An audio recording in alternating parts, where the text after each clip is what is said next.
Good evening students, am I audible? मेरी आवाज़ आ रही है आप सभी को? Good evening Ashlisha, good evening Payal, good evening doctor Toshi, good evening Uma, good evening to all of you. बस बताते हैं जी, हाँ कवर हो जाएंगे, सारे पॉइंट्स कवर हो जाएंगे। चलिए, good evening to all of you. अब बहुत कम लोग ज्वाइन किए हो, क्या कुछ इशू चल रहा है क्या? चलो शुरू करते हैं फिर।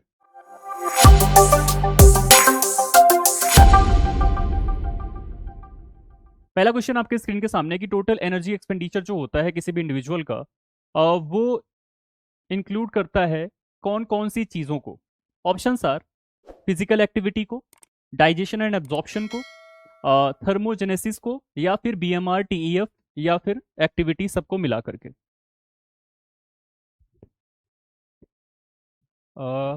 Do we round off the fat calorific value 8.7 to 9 for some specific reason और it's just ease of studying? वही है कैलकुलेशन के लिए, कि प्रॉपर कैलकुलेट हम कर सकें, इसके लिए हम लोग इसको राउंड ऑफ कर लेते हैं, ठीक है? नहीं, आप स्किप कुछ मत करिएगा, ठीक है भाई? किसी को भी स्किप कुछ नहीं करना है, स्किप आपको नहीं करना है। जो भी चीज़ें आपको मतलब पढ़ाई गई हैं उसको पढ़ लेना एक बार। अगर सपोज दैट आप नहीं कर सकते हो, कवर नहीं कर सकते हो, तो एटलीस्ट पीडीएफ देख लेना, उतना भी ठीक है, ठीक है? तो यहाँ पर ज़्यादातर लोगों के आंसर आ रहे हैं डी, तो डी है यहाँ पर आपका BMR TF and physical activity, बिल्कुल सही है भाई, ठीक है। BMR, thermic effect of food and physical activity, ये सारी चीज़ें आपकी यहाँ पर करेक्ट हो जाएंगी, ठीक है? एग्जैक्टली ठीक है, ये सारे सही हैं। तो बीएमआर जो होता है वो सबसे ज़्यादा परसेंटेज होता है, जो कि आपका ओवरऑल एनर्जी एक्सपेंडिचर का होता है। उसके बाद अगर हम बात करें तो यहाँ पर फिजिकल एक्टिविटी होती है, फिर आपका थर्मिक इफेक्ट ऑफ फूड होता है। क्लियर? ठीक है भाई, सबका परसेंटेज जल्दी से बता दो हमको, बीएमआर कितना परसेंट इसमें इंक्लूड होता है? जो आपका टोटल एनर्जी एक्सपेंडिचर है, उस एक्सपेंडिचर का कितना परसेंट एक्सपेंडिचर बीएमआर के द्वारा होता है? डाउट क्लास जो नहीं अटेंड कर पाए उनको दोबारा देखना नहीं है, आप इतना टाइम नहीं है आपके पास कि आप डाउट क्लासेस को देखने जाओगे। आपको सिंपली करना क्या है, आपको सिंपली क्या करना है पता है? जो भी चीज़ें कवर कराई गई हैं, जो भी डाउट क्लास हुए थे, उसका पीडीएफ आपको डाउनलोड कर लेना है, उसको देख लेना है, ठीक है? हाँ देखो, जिनके भी मैसेजेस वगैरह मैं नहीं देख पाया हूँ अभी तक, आज का आप टाइम ले लो, आज अभी ये डाउट क्लास कर लो, उसके बाद मैं सारे मैसेजेस को देख लूंगा, ठीक है भाई? आज भर का टाइम है बस, उसके बाद मैं सारे मैसेजेस देख लूंगा। आज आप इस डाउट क्लास को अटेंड कर लो, मैं सबके मैसेजेस देखूंगा, सबका रिस्पॉन्स दूंगा, ठीक है? हाँ, बीएमआर 60 to 65% टोटल, ठीक है भाई। बीएमआर आपका होता है 60 to 65% इसमें, ठीक है? बाकी आप बताओ total energy, sorry, physical activity as well as thermic effect of food का। कोई डाउट नहीं आता है मतलब अच्छे से स्टडी नहीं करती हूँ क्या? ऐसा नहीं है, अगर आप पढ़ाई करोगे तो आएगा, ऐसा थोड़ी है कि कोई भी आपको क्वेश्चन नहीं आएगा, ऐसा थोड़ी है कोई भी क्वेश्चन नहीं आएगा। जी हाँ, थर्मिक इफेक्ट ऑफ फूड आपका कितना है? 5 to 10%, बिल्कुल सही है। थर्मिक इफेक्ट ऑफ फूड आपका 5 to 10% है। फिजिकल एक्टिविटी बताओ भाई, ये एक्टिविटी आपकी फिजिकल एक्टिविटी है, फिजिकल एक्टिविटी, ये कितना है? फिजिकल एक्टिविटी बताइए भाई, कितना कंट्रीब्यूट करेगा? 20 to 25%, एग्जैक्टली, ठीक है। 20 से 25% यहाँ पर फिजिकल एक्टिविटी कंट्रीब्यूट करता है। तो यहाँ पर ये क्वेश्चन का मतलब क्या है बेसिकली, अगर आपको पता है, क्वेश्चन का मतलब ये है कि जो आपका टोटल एनर्जी एक्सपेंडिचर होता है, आपने कोई भी चीज खाई, उससे आपको मिली एनर्जी, ठीक है? अब उसका एक्सपेंडिचर होगा, मतलब वो खर्च होगी, तो वो किस किस फॉर्म में बॉडी के अंदर खर्च होती है? तो सबसे ज्यादा खर्च होता है बीएमआर के फॉर्म में, ठीक है? बेसल मेटाबॉलिक रेट के फॉर्म में सबसे ज्यादा खर्च होता है। उसके बाद बारी आती है आपका थर्मिक, सॉरी, फिजिकल एक्टिविटी की, मतलब जो आप मूवमेंट कर रहे हो, मैं अगर बोल रहा हूं तो ये भी आपका फिजिकल एक्टिविटी के अंदर ही कंसीडर किया जाएगा। जो भी कुछ आप एक्टिविटी को परफॉर्म कर रहे हो वॉलिंटरली, ठीक है, वो आएगा आपका फिजिकल एक्टिविटी के अंदर। और लास्टली यहाँ पर आपको थर्मिक इफेक्ट ऑफ फूड देखने को मिलता है। क्लियर? यानी फूड को डाइजेस्ट, एब्जॉर्ब, एसिमिलेट करने में जो भी आपको एनर्जी खर्च हुई है बॉडी के द्वारा, वो आपका थर्मिक इफेक्ट ऑफ फूड कहलाता है। क्लियर हुआ? चलिए, अगला क्वेश्चन है आपके सामने कि the hallmark feature distinguishing marasmus from kwashiorkor is. Marasmus को क्वाशियोरकर से अलग अगर हमको हमको बताना है कि मेरस्मस क्वाशियोरकर से अलग होता है, तो हम कैसे बोलेंगे कि marasmus is different from kwashiorkor? ठीक है, ऑप्शंस आर: एडेमा होता है, discolouration of hair and skin, enlarged fatty liver, या फिर मसल वेस्टिंग। बताओ। कुछ लोगों का ए आ रहा है, कुछ लोगों का डी आ रहा है, बस ए और डी आ रहे हैं आंसर, ठीक है? मैक्सिमम लोगों का आंसर यहाँ पर ए देखने को मिल रहा है, ए देखने को मिल रहा है मैक्सिमम लोगों का आंसर। कुछ लोगों का सी भी आ रहा है। चलिए, क्वेश्चन को ध्यान से देखो पहले, क्वेश्चन क्या बोल रहा है, hallmark feature distinguishing marasmus from kwashiorkor. Marasmus kwashiorkor से अलग कैसे है, मैरस्मस क्वाशियोरकर से कैसे अलग है, clear.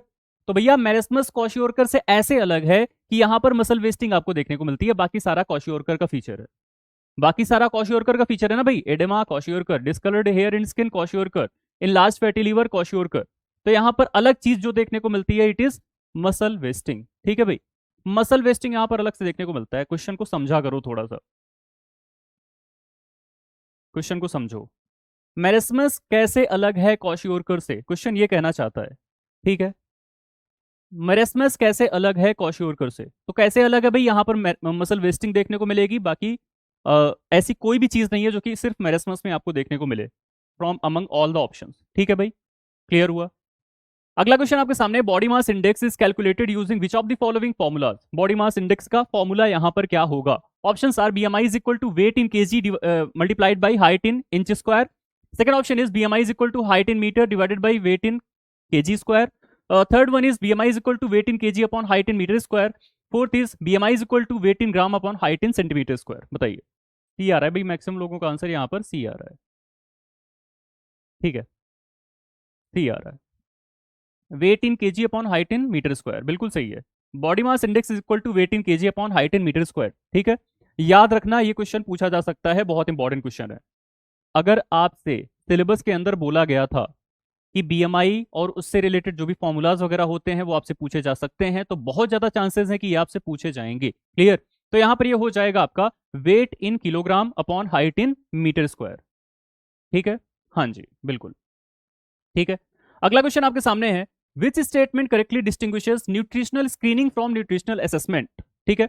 Nutritional screening nutritional assessment से अलग कैसे है, options are screening is detailed, assessment is brief, second option is screening requires laboratory work, assessment does not, third is both are identical, fourth is screening is quick, assessment is detailed। बताइए, D आ रहा है यहां पर answer ज्यादातर लोगों का, D क्या है भाई, screening is quick, assessment is detailed, बिल्कुल सही है, ऑप्शन नंबर डी।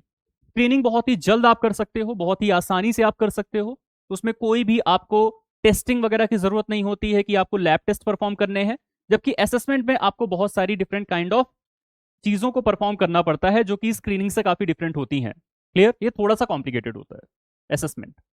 अगला है आपका net protein utilisation simultaneously account for which two key parameters of dietary protein. कौन कौन से दो पैरामीटर्स है जिनको अकाउंट पे रखते हुए नेट प्रोटीन यूटिलाइजेशन को हम लोग एसेस करते हैं, options are amino acid score and PER, ठीक है भाई। Second option is chemical score and digestibility, third is digestibility and biological value, fourth is protein efficiency ratio and biological value. सही है, चलिए option number C that is digestibility and biological value, clear. यही तो formula था आपका, digestibility into biological value upon 100 is equal to net protein utilisation, यही formula था। NPU is equal to digestibility into biological value upon 100, NPU is equal to digestibility into biological value upon 100, यही formula था आपका। यहां पर दो चीजें आप देख रहे हो ना, डाइजेस्टिबिलिटी को भी देख रहे हो, बायोलॉजिकल वैल्यू को भी देख रहे हो, दोनों चीजों को यहां पर इंक्लूड किया गया है। टॉपिक सेम है, एमपीएफएसओ के एंड सीएफएसओ के सिलेबस सेम कैसे नहीं है भाई, अलग है, अलग है, आप सिलेबस उठा करके तो देखो एक बार। एग्रीकल्चर नहीं होता है हमारे सीएफएसओ के सिलेबस के अंदर, मीट प्रोडक्ट प्रोसेसिंग अलग से नहीं होती है, वहां पर डिफरेंट चीजें होती हैं, ठीक है, बहुत अलग सिलेबस है आपका। चलिए, तो यहां पर आपका biological value upon 100 into digestibility आपका फॉर्मूला होता है, दैट्स वाई यहां पर डाइजेस्टिबिलिटी और बायोलॉजिकल वैल्यू दोनों को यहां पर इंक्लूड किया जाता है जब भी आप एनपीयू की बातें करते हो, नेट प्रोटीन यूटिलाइजेशन की बातें करते हो, क्लियर। अगला क्वेश्चन आपके सामने है, in a normal child the Rao index weight upon height in square should be, normal child में कितना होना चाहिए, less than 0.10, less than 0.15, more than 0.20, more than 0.15। बताइए, बताइए, राव इंडेक्स के बारे में बात हो रही है आपसे,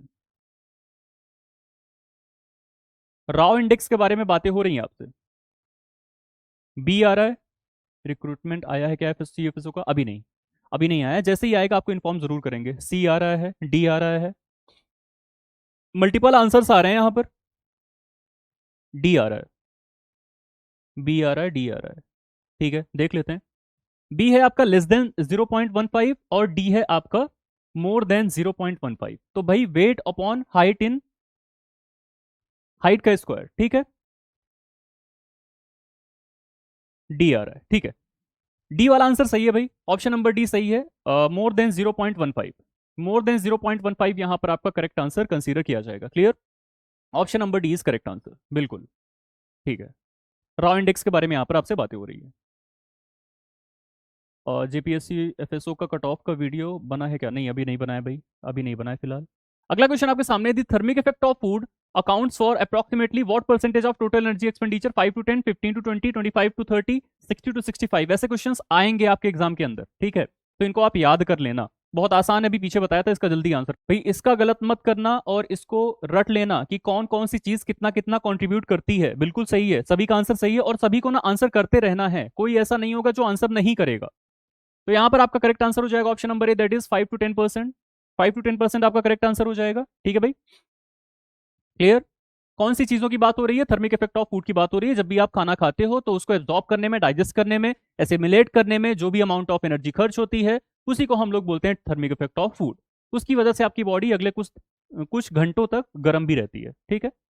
अगला क्वेश्चन आपके सामने, स्टंटिंग, स्टंटिंग की बात हो रही है। Low height for age is indicator of, किस चीज का इंडिकेटर होता है स्टंटिंग?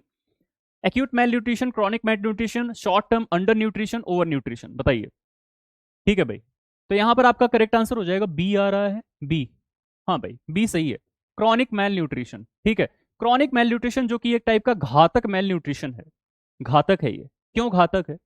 ये बहुत लंबे समय से चल रहा है, पता है, लंबे समय से चल रहा है। इसी वजह से जो बच्चा है उसके अंदर स्टंटिंग देखने को मिल रही है। उसकी एज तो बढ़ रही है लेकिन उसकी हाइट नहीं बढ़ रही है। तो ये बहुत लंबे समय से चले आने वाला मेल न्यूट्रिशन है भाई, ये छोटा मोटा मेल न्यूट्रिशन नहीं है। तो लो हाइट फॉर एज मतलब उसकी एज तो बढ़ रही है बट हाइट छोटी रह रही है, बौनापन उसमें देखने को मिल रहा है, बहुत कमजोर है इसकी वजह से, मेल नरिश्ड है इसकी वजह से, that's why it is a kind of chronic mail nutrition. ठीक है भाई, ये एक टाइप का क्रोनिक मेल न्यूट्रिशन होता है, ठीक है। अगला क्वेश्चन है, which of the following is distinctive feature of kwashiorkor? Kwashiorkor का डिस्टिंक्टिव फीचर इनमें से कौन सा होता है? Absence of oedema, severe muscle wasting with no fat, oedema with fatty liver, skeletal appearance and wrinkled skin. सिर्फ kwashiorkor का आपको डिस्टिंक्टिव फीचर बताना है। शॉर्ट नोट बनाइए भाई, क्यों नहीं बनाना है, जरूर बनाइए, फास्ट करा रहे हैं, फास्ट करा रहे हैं, काफी तेजी से चल रहे हैं अभी, ठीक है। नाइन्थ का आप लोग क्या बता रहे हो? सी बता रहे हो, ठीक है भाई। एडेमा विद फैटी लीवर बिल्कुल सही है। एडेमा और फैटी लीवर आपको देखने को मिलता है सिर्फ और सिर्फ क्वाशियोरकर में। किसमें देखने को मिलता है? क्वाशियोरकर में आपको एडेमा विद फैटी लीवर देखने को मिल जाता है। बाकी अगर मैं बात करूं absence of edema, it is the feature of marasmus, severe muscle wasting marasmus, skeletal appearance with wrinkled skin marasmus. तीनों मेरेस्मस के फीचर हैं, सिर्फ और सिर्फ ये क्वाशियोरकर का फीचर है। During the last trimester of pregnancy BMR increases by approximately how much? 5, 8, 12, 20 या फिर 12%? 11th का बी आ रहा है आप लोगों का आंसर, 63%। चलो करके देख लेते हैं, ठीक है। NPU is equal to, NPU is equal to BV upon 100 into D, यही था ना? तो कर लो इसको, बीवी क्या है आपका 70 है, upon 100 into digestibility is equal to 90, ये उड़ गया, ये भी उड़ गया, 63, ठीक है, 63 हो जाएगा, ठीक है। Option number B that is 63%, ठीक है, बिल्कुल ऑप्शन नंबर बी यहां पर करेक्ट आंसर हो जाएगा। फॉर्मूला याद रखना है, फॉर्मूला नहीं याद रहेगा क्वेश्चन नहीं कर पाओगे, ठीक है, फॉर्मूला याद होना चाहिए।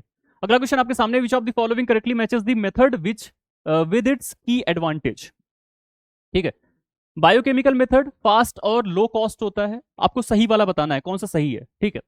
क्लिनिकल डिटेक्ट करता है, सब क्लिनिकल चेंजेस को जल्दी डिटेक्ट कर लेता है। Dietary useful for large scale assessment, anthropometric needs advance lab facilities, बताइए सही कौन सा है, ये बताना है आपको। सभी का सी आ रहा है, चलो देखते हैं। बायोकेमिकल फास्ट और लो नहीं होता है भाई, फास्ट तो होता है लेकिन लो कॉस्ट नहीं होता है, बहुत ज्यादा कॉस्ट आती है बायोकेमिकल मेथड में। भाई आप ब्लड निकालोगे, टेस्टिंग कराने ले जाओगे, फास्ट भी नहीं होता है, टाइम लगता है, 1-2 दिन का समय लग जाता है इसका रिजल्ट आने में। क्लिनिकल, सब क्लिनिकल चेंजेस को अर्ली कहां से डिटेक्ट कर लेगा? क्लिनिकल में तो हमको सिम्टम दिखाई पड़ते हैं सीधे सीधे डिजीज के। आप गए टेस्ट करने के लिए, किसी की आंख खोल के देखे बच्चे की, अब बच्चे की आंख खोल के देख रहे हो, आपको पीलापन नजर आ रहा है, मतलब उसमें बीमारी हो चुकी है, अर्ली डिटेक्शन थोड़ी कर रहे हो, अब तो बीमारी हो गई, ठीक है। डाइटरी कह रहा है कि useful for large scale assessment, बिल्कुल सही है। डायट्री जो मेथड होता है, असेसमेंट होता है, उसको आप लार्ज स्केल पे कर सकते हो, जा करके आसानी से असेसमेंट कर सकते हो। एंथ्रोपोमेट्रिक में एडवांस लैब फैसिलिटीज की जरूरत नहीं होती है, सिंपल फैसिलिटीज की जरूरत पड़ती है, जिसको आप लेकर के एंथ्रोपोमेट्रिक टेस्ट को कर सकते हो। आप वेइंग स्केल लेकर के चले जाओ, स्टेडियोमीटर लेकर के चले जाओ, सॉल्टर स्केल लेकर के चले जाओ, ये सारी चीजों को परफॉर्म कर सकते हो। ठीक है भाई, तो यहां पर आपका करेक्ट आंसर हो जाएगा ऑप्शन नंबर सी। चलिए अगला क्वेश्चन है, if child's MUAC is 13 centimeter and head circumference is 52 centimeter, what is the Kanavati index and what does it suggest? बताइए, छोटा सा कैलकुलेशन है, जल्दी से करके बताइए। इतना धीमा आंसर क्यों आ रहा है भाई? कनावती इंडेक्स का हमको फॉर्मूला बताइए, जितने भी लोग हो लाइव सभी लोग कनावती इंडेक्स का फॉर्मूला बताओ। MUAC mid upper arm circumference upon head circumference. तो मिड अपर आर्म सर्कम्फ्रेंस कितना दिया है? 13, पहले लिख लो इसको। कनावती इंडेक्स का फॉर्मूला होता है MUAC upon head circumference, HC। ठीक है, MUAC अपॉन हेड सर्कम्फ्रेंस, तो भाई MUAC कितना है? 13 है। 13 अपॉन हेड सर्कम्फ्रेंस कितना है? 52। 13 की टेबल आती है 13 4s आर 52। ठीक है, 13 1s आर 13, 13 4s आर 52, 1/4। अब भाई 1/4 इतना सिंपल कैलकुलेशन तो कर सकते हो ना, 1/4 की वैल्यू होती है 0.25। ऐसे तो कर सकते हो ना, तो इतना टाइम क्यों लग रहा था? इतना समय मत लगाइए ना, क्योंकि आप समय लगाओगे तो फिर बहुत सारे क्वेश्चन है। आया ना?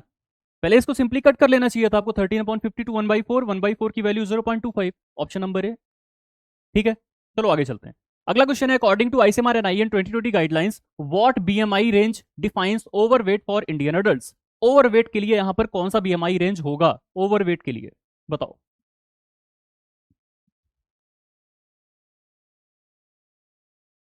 इंटरनेट स्पीड धीमी हो गई क्या? आप लोगों के आंसर्स नहीं आ रहे हैं अब, लेट से आंसर्स आ रहे हैं।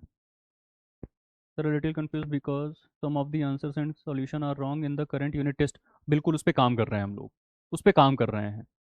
देखो कभी कभी क्या होता है ना, चीज़ों को जल्दी भेजने के चक्कर में गलतियां होती हैं। हम लोगों ने चीज़ों को जल्दी भेजने के चक्कर में कुछ गलतियां फॉल्ट करी, जो कि अभी हमको करेक्ट कर ले रहे हैं। ठीक है, अब आपको चीज़ें जो भी जाएंगी वो एक बार अच्छे से ऑथेंटिकेट करके तब आपके पास भेजी जाएंगी। ठीक है, और जल्दी देना भी ज़रूरी था। जल्दी इसलिए देना ज़रूरी था क्योंकि आप लोगों की डिमांड भी थी कि जल्दी से हमको ज़्यादा से ज़्यादा क्वेश्चंस प्रोवाइड कराइए। ठीक है, तो थोड़ी बहुत मिस्टेक्स हैं, उसको सही किया जा रहा है। 14th का क्या आ रहा है भाई? डी आ रहा है। 23 से लेकर के 24.9 तक, हाँ 23 से लेकर के 24.9, ये आपका ओवर वेट को डिफाइन करता है। ठीक है, ये आपका नॉर्मल हो गया। ठीक है भाई, ये आपका ओबेसिटी क्लास 2 हो गया। 29.9 ये आपका हो गया ओबेसिटी क्लास 1। ठीक है, और 23 से लेकर के 24.9 ये आपका हो जाएगा ओवर वेट। क्लियर? मैं मानता हूँ कुछ टेस्ट में ज्यादा क्वेश्चंस गलत हो गए होंगे, लेकिन देखो जब भी रिपोर्ट करते हो ना, जरूरी नहीं कि आपने जो भी चीजें भेजी हैं, जो भी चीजें आपने रिपोर्ट की हैं, जरूरी नहीं कि वो क्वेश्चन सही में गलत है। मैंने बहुत सारे ऐसे रिपोर्टेड क्वेश्चंस को देखा जो कि गलत नहीं थे। जल्दीबाजी में क्वेश्चंस को मत पढ़ा करो, एक बार डिटेल पढ़ा करो। कई बार क्वेश्चंस गलत नहीं होते, लेकिन आप लोग रिपोर्ट करते हो, ऐसा नहीं होता है। हाँ मैं मानता हूँ कि कुछ टेस्ट में ऐसा हुआ है कि 4 5 6 क्वेश्चंस तक गलत हुए हैं। क्लियर? I accepted. ठीक है, और उसको सही किया भी जा रहा है, उसको हम लोग सही करके भेज रहे हैं। ठीक है भाई, 23 से लेकर के 24.9 माइल्ड ओबेस, 23 से लेकर के 24.9 ये आपका ओवरवेट में आएगा ना, ये आपका ओवरवेट में आएगा। क्लियर? ये इंडिया की बात हो रही है डॉक्टर तोशी, ये हम लोग US की बात नहीं कर रहे हैं, या फिर हम जो आपका WHO होता है उसके डेटा की बात नहीं कर रहे हैं। इंडिया में NIN जो डिफाइन करता है वो अलग है, और इंटरनेशनल लेवल पे जो होता है दैट इज डिफरेंट। क्लियर? चलिए, तो आपका आंसर हो जाएगा ऑप्शन नंबर डी, ओवरवेट की बात हुई थी। ओवरवेट सबसे पहले क्या होता है? Underweight, below 18.5। उसके बाद क्या आता है? नॉर्मल 18.5 से लेकर के 22.9 तक। उसके बाद क्या आता है? ओवरवेट, ये आपका 23 से लेकर के 24.9 तक। उसके बाद ओबेसिटी क्लास 1, दैट इज 25 से लेकर के 29.9 तक। फिर obesity class 2 more than 30। Clear हुआ? क्लियर हुआ ना? ये है आपका कंप्लीट। अगला है आपका, if nitrogen intake is equal to 10 gram and nitrogen retained is equal to 7.6 gram, calculate the NPU। बताओ, NPU कैलकुलेट करो। नाइट्रोजन इनटेक 10 ग्राम है, नाइट्रोजन रिटेन्ड 7.6 ग्राम है।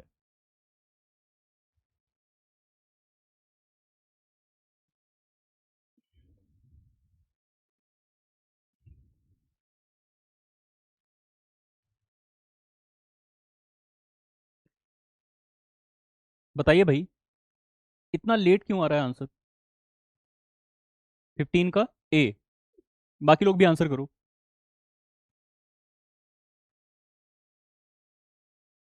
सही है। तो एनपीयू का एक और फॉर्मूला होता है, एनपीयू का एक और फॉर्मूला होता है, नाइट्रोजन रिटेन्ड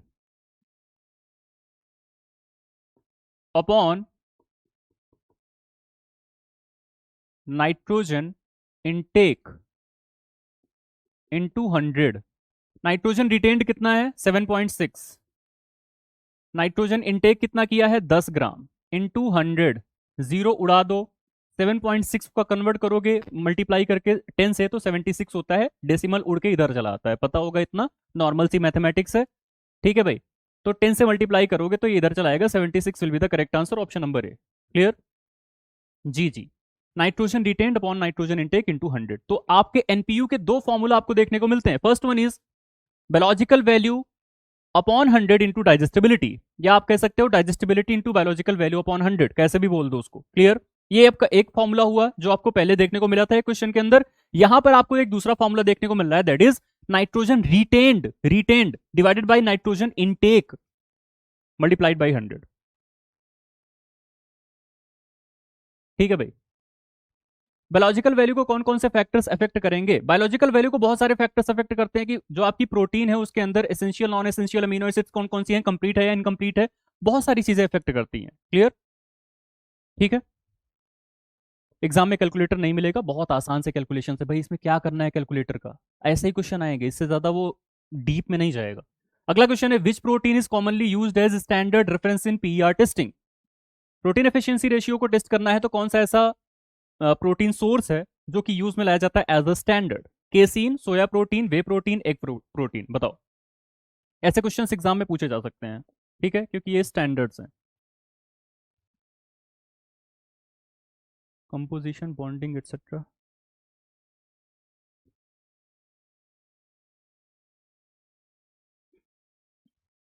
बिल्कुल सही है, सभी का सही है, option number D, that is एक प्रोटीन। एक प्रोटीन को एक स्टैंडर्ड रेफरेंस माना जाता है जब भी हम प्रोटीन एफिशिएंसी रेशियो की टेस्टिंग करते हैं। क्या होता है प्रोटीन एफिशिएंसी रेशियो, जल्दी बताओ क्या है ये पीईआर? पीईआर क्या है? पीईआर क्या है?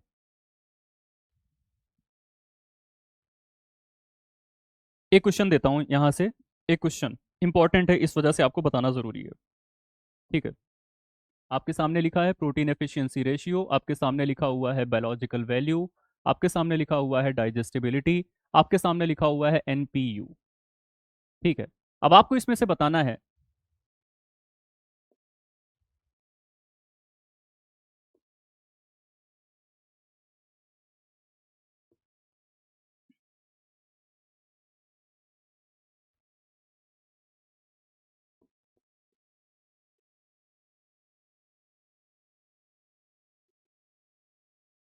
पहला बेस्ट मेथड और दूसरा वर्स्ट मेथड।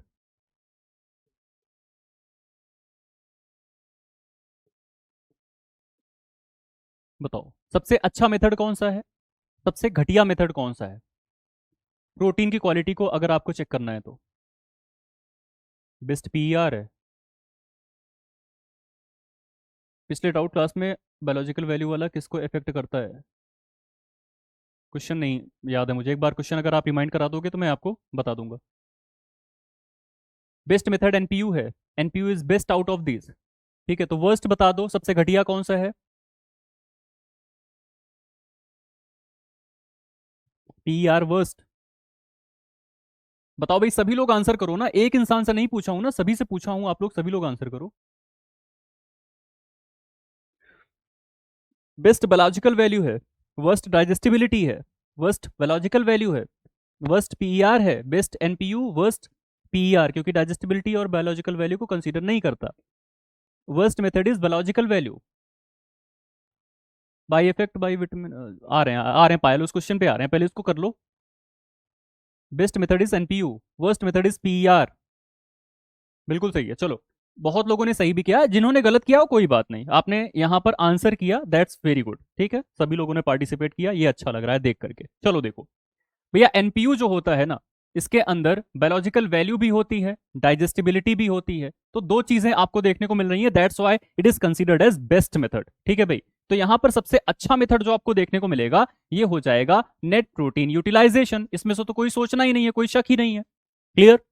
वर्स्ट मेथड यहां पर जो हो जाएगा ना, वर्स्ट मेथड, देखो ध्यान दो, डाइजेस्टिबिलिटी क्या है? डाइजेस्टिबिलिटी का मतलब होता है जितना भी आपने इनटेक किया, जो भी चीजें आपने खाई, उसमें से कितना एब्जॉर्ब हुआ है। क्लियर? एब्जॉर्ब अपॉन इनटेक, यही तो होती है digestibility, absorb upon intake. Clear हुआ? एनपीयू क्या हो गया भाई आपका? एनपीयू आपका हो गया रिटेन्ड, जितना भी आपका रिटेन हुआ था डिवाइडेड बाई इनटेक। ये क्या है आपका? Absorbed upon intake. क्लियर? ये क्या है आपका? Retained upon absorbed. Biological value is equal to retained upon absorbed. और पीईआर क्या है? पीईआर आपका है कि जो भी चीजें, जो भी प्रोटीन आप खा रहे हो, उससे आपका कितना वेट गेन हो रहा है। जो भी चीजें आप खा रहे हो, जो भी प्रोटीन का सोर्स आपको खिलाया जा रहा है, उससे आपका वेट कितना ज्यादा गेन हो रहा है। तो भैया जो वेट गेन हो रहा है ना, ये सबसे घटिया मेथड है कैलकुलेट करने का किसी भी प्रोटीन की क्वालिटी को। क्यों? क्या जरूरी है कि प्रोटीन खाओगे तो प्रोटीन से ही वेट गेन होगा? उस डाइट के अंदर अगर फैट है तो फैट से भी तो वेट गेन हो सकता है। उस डाइट के अंदर अगर एक्सेस कार्बोहाइड्रेट है तो उससे भी तो वेट गेन हो सकता है। क्लियर? तो जरूरी नहीं है कि प्रोटीन आपका वेट गेन कराए ही कराए। और हमने आपको एक चीज और बताया था कि आप कितना भी प्रोटीन खा लो, अगर आप एक्सरसाइज नहीं करोगे तो आपकी मसल का मास नहीं बढ़ेगा। एज इट इज प्रोटीन आपके फीकल मैटर से, आपके यूरिनरी ट्रैक्ट से पास ऑन हो जाएगी, बाहर निकल जाएगी। कितने भी डब्बे आप खा जाओ प्रोटीन के, कोई मतलब नहीं निकलने वाला, आपको एक्सरसाइज करनी ही पड़ेगी, तब जाकर के मसल का मास बढ़ेगा। और ये वेट गेन करने की बात कर रहा है कि कोई मसल के मास को गेन करने की बात नहीं कर रहा है। दैट्स वाई यहां पर जो वर्स्ट मेथड हो जाएगा, it will be protein efficiency ratio. ये सबसे घटिया मेथड हो जाएगा और ये सबसे बढ़िया मेथड हो जाएगा एनपीयू। क्लियर हुआ? ठीक है भाई। एनपीयू सबसे अच्छा मेथड होगा, बेस्ट हो जाएगा, और वर्स्ट होगा यहां पर protein efficiency ratio. Among these यहां पर लिख लेना, ये जितने भी आपको दिए हुए हैं इन सब में, क्लियर, उन सब में आपका सबसे अच्छा और सबसे घटिया कौन सा है? क्लियर हुआ भाई? चलो आगे चलते हैं अब। आई थिंक क्लियर हो गया होगा। ये वाला क्वेश्चन हो गया। अगला क्वेश्चन है, which of the following anthropometric indicators reflect the acute malnutrition? Acute malnutrition इनमें से कौन सा दिखाता है? Height for age, weight for height, weight for age, head circumference, बताओ। एक्यूट मेल न्यूट्रिशन की यहां पर बात हो रही है भाई, और आंसर क्यों नहीं आ रहे हैं? क्या हो गया?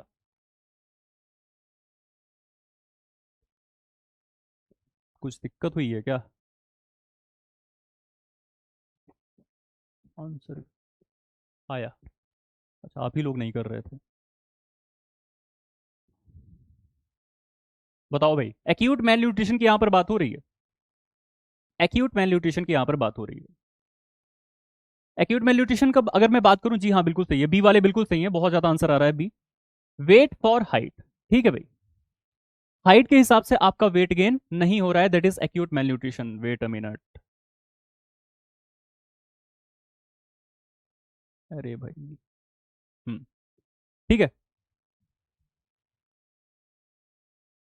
हाँ, तो यहां पर आपका करेक्ट आंसर क्या हो जाएगा? आपसे क्या पूछा गया है? एक्यूट मेल न्यूट्रिशन का तो वेट फॉर हाइट, ठीक है, हाइट के हिसाब से आपका वेट कम है तो that is acute malnutrition. Clear हुआ? चलो अगला question, in the basal state the brain and nervous tissues account for what fraction of total energy utilisation? जो भी चीजें आपने कंज्यूम करी, जो भी चीजें आपने खाई, उसका कितना परसेंट ब्रेन और नर्वस टिश्यूज यूटिलाइज करते हैं? बताइए।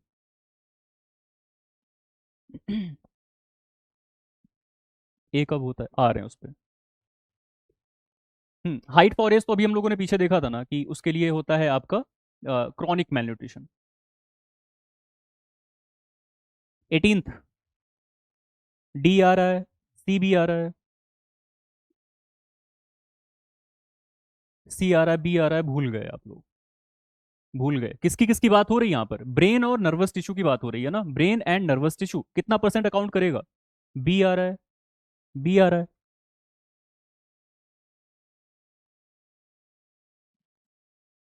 3/, इतना ज्यादा?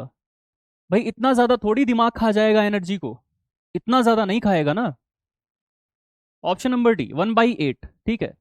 केवल ब्रेन और नर्वस टिश्यू की बात हो रही है ना, उनको अगर काम करना है तो उसके लिए इतना भी ज्यादा नहीं चाहिए। 3/5 का मतलब समझते हो कि 5 पार्ट टोटल है, उसमें से 3 पार्ट अकेले यही कंज्यूम कर ले रहा है, ठीक है, ऐसा नहीं है। 1/8 ऑफ टोटल, ठीक है, 1/8।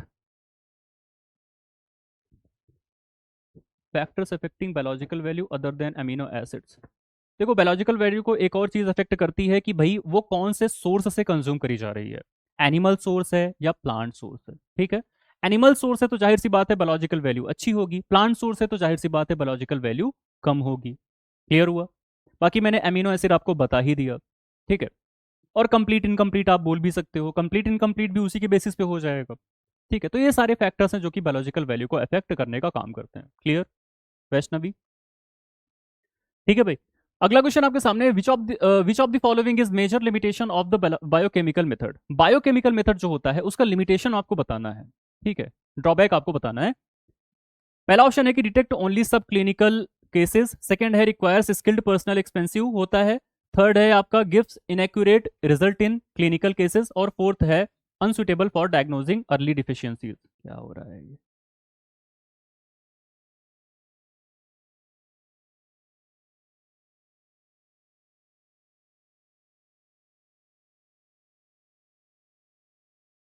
टोटल क्वेश्चंस आपके 58 हैं भाई। 19th, 19th का आप लोग क्या बता रहे हो? बी बता रहे हो? बी?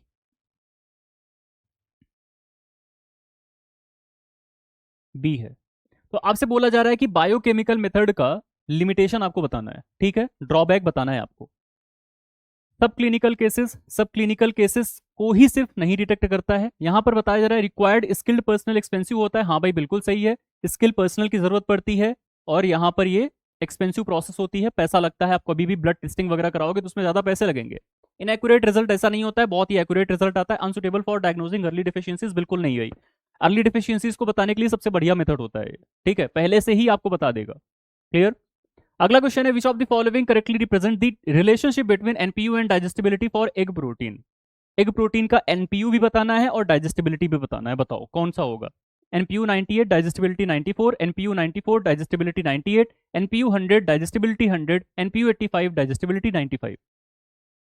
बताओ भाई, इसका एनपीयू और इसकी डाइजेस्टिबिलिटी दोनों बतानी है आपको।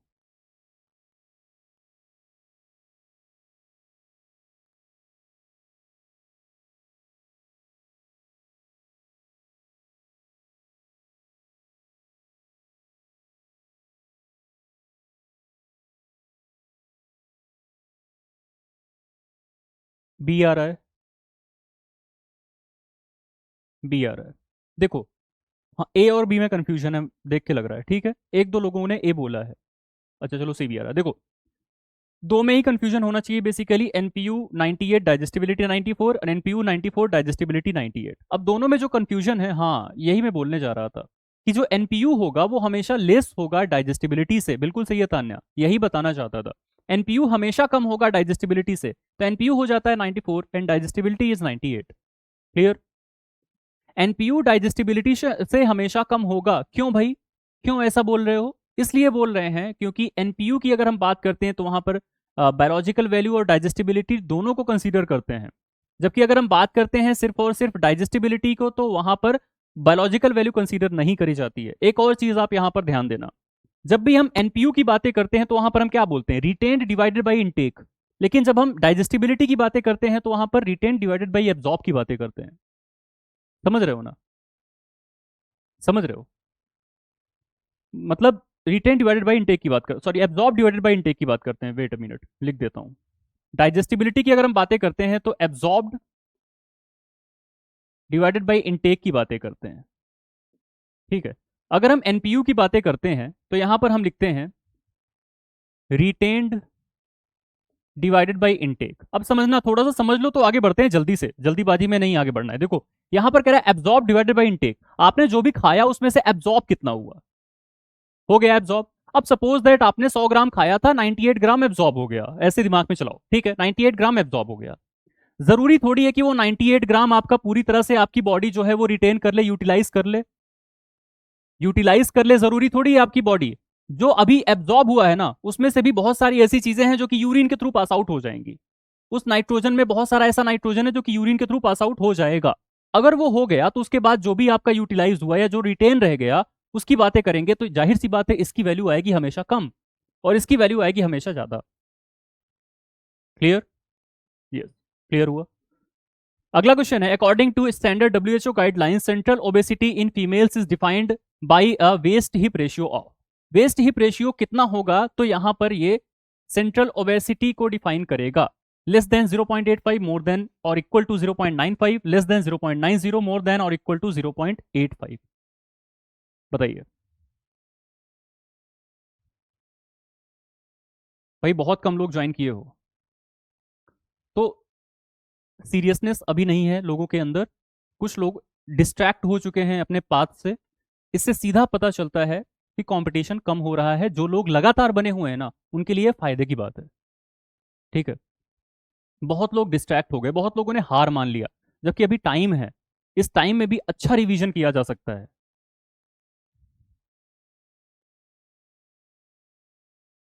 बी आ रहा है और डी आ रहा है।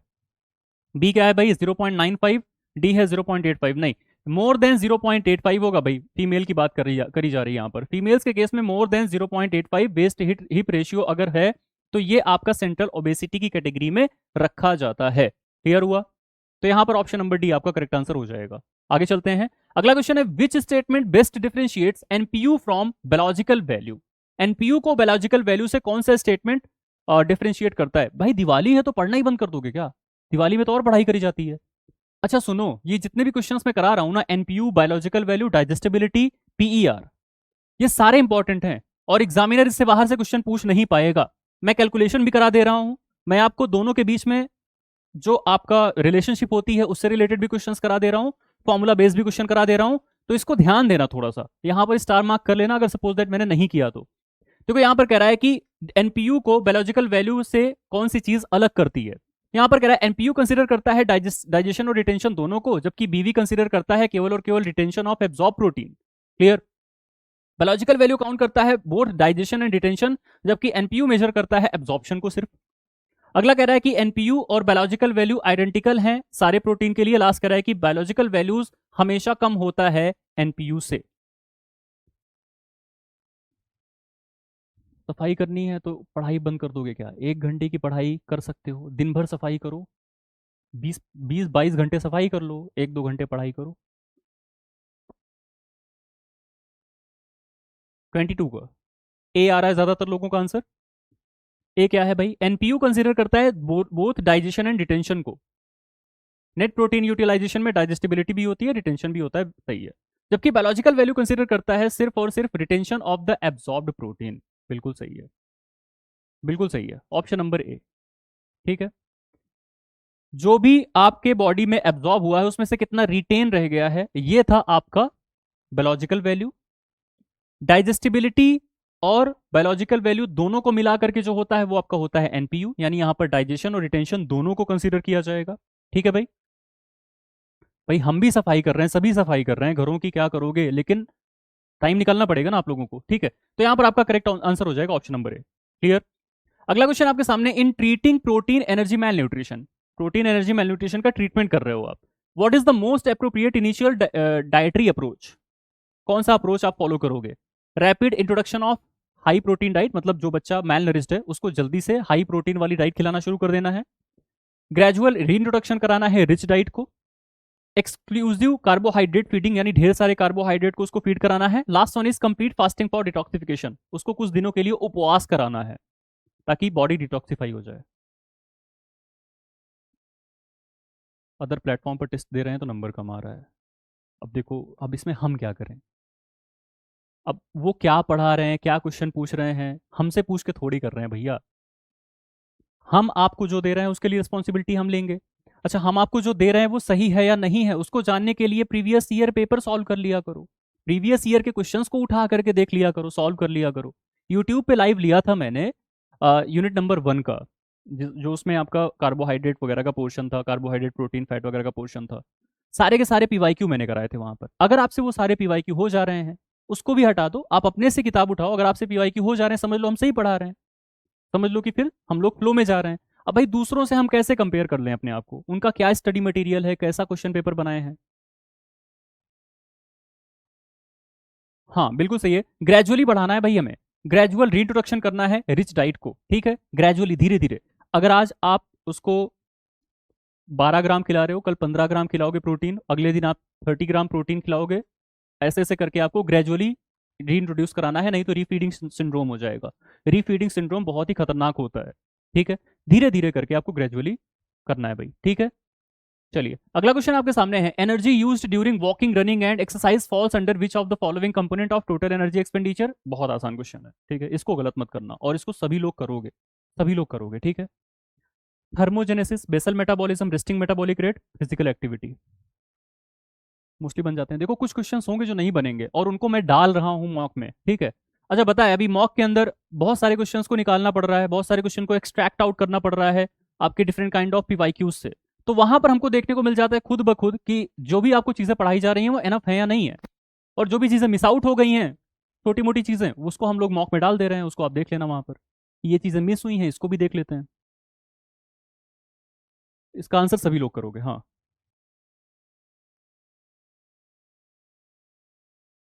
बहुत कम पॉपुलेशन है, अभी तक लोगों ने ज्वाइन नहीं किया। चलिए, तो यहाँ पर आपका करेक्ट आंसर हो जाएगा option number D, that is physical activity, ठीक है। फिजिकल एक्टिविटी यहाँ पर आपका सही हो जाएगा। शॉर्ट नोट्स वाला पीडीएफ या मैराथन कब दोगे? देखो मैराथन आपको लास्ट में देंगे, अभी नहीं देंगे, ठीक है। अभी दे देंगे तो मैराथन देखोगे फिर भूल जाओगे, अभी देने का कोई तुक नहीं बनता है। कुछ लोग तो सब कुछ छोड़ के सिर्फ मैराथन देख के बैठ जाएंगे, तो ऐसा नहीं करना है, पढ़ लो जितना पढ़ पाओ। जरूर देंगे मैराथन, ये बोल के जा रहे हैं, ठीक है, जरूर देंगे मतलब देंगे, क्लियर। चलिए अगला क्वेश्चन है, which combination of parameter will result in the highest possible NPU. कौन से कॉम्बिनेशन में हाईएस्ट पॉसिबल एनपीयू आपको देखने को मिलेगा? हाईएस्ट पॉसिबल एनपीयू की वैल्यू आनी चाहिए, सबसे ज्यादा वैल्यू आनी चाहिए एनपीयू की। डाइजेस्टिबिलिटी ज्यादा है लेकिन बीवी कम है आपके फॉर्मूला में। मॉडरेट डाइजेस्टिबिलिटी है, बीवी हाई है, बायोलॉजिकल वैल्यू ज्यादा है। हाई डाइजेस्टिबिलिटी है, हाई बायोलॉजिकल वैल्यू है। लो डाइजेस्टिबिलिटी है, हाई बायोलॉजिकल वैल्यू। देख रहे हो कैसे फंसाना चाह रहा है, लेकिन फंसना नहीं है। बीएमआर, हाँ हाँ, वेट वेट वेट, एक मिनट रुको, क्या था बीएमआर? बीएमआर से एक क्वेश्चन था कि स्मोकिंग क्विट करने से इंक्रीज होगा या डिक्रीज, निकोटीन से क्या इफेक्ट होगा, बता रहे हैं, बता रहे हैं। 25 कर लो, बता रहे हैं।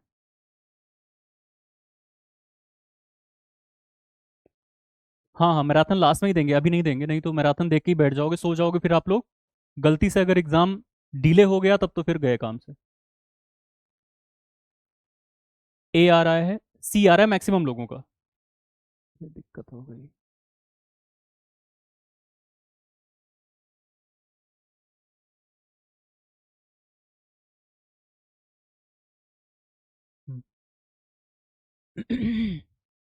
क्वेश्चन ही समझ नहीं आया, क्वेश्चन नहीं समझ में आया, देखो बताता हूँ। Which combination of parameter will result the highest possible NPU. NPU का फॉर्मूला याद है ना? अरे एनपीयू का फॉर्मूला लिखो ना भाई, एनपीयू का फॉर्मूला लिख लोगे समझ में आ जाएगा। Digestibility into biological value upon 100। तो कौन सी चीज इसमें से अगर आप रखोगे तो सबसे ज्यादा एनपीयू देखने को मिलेगा?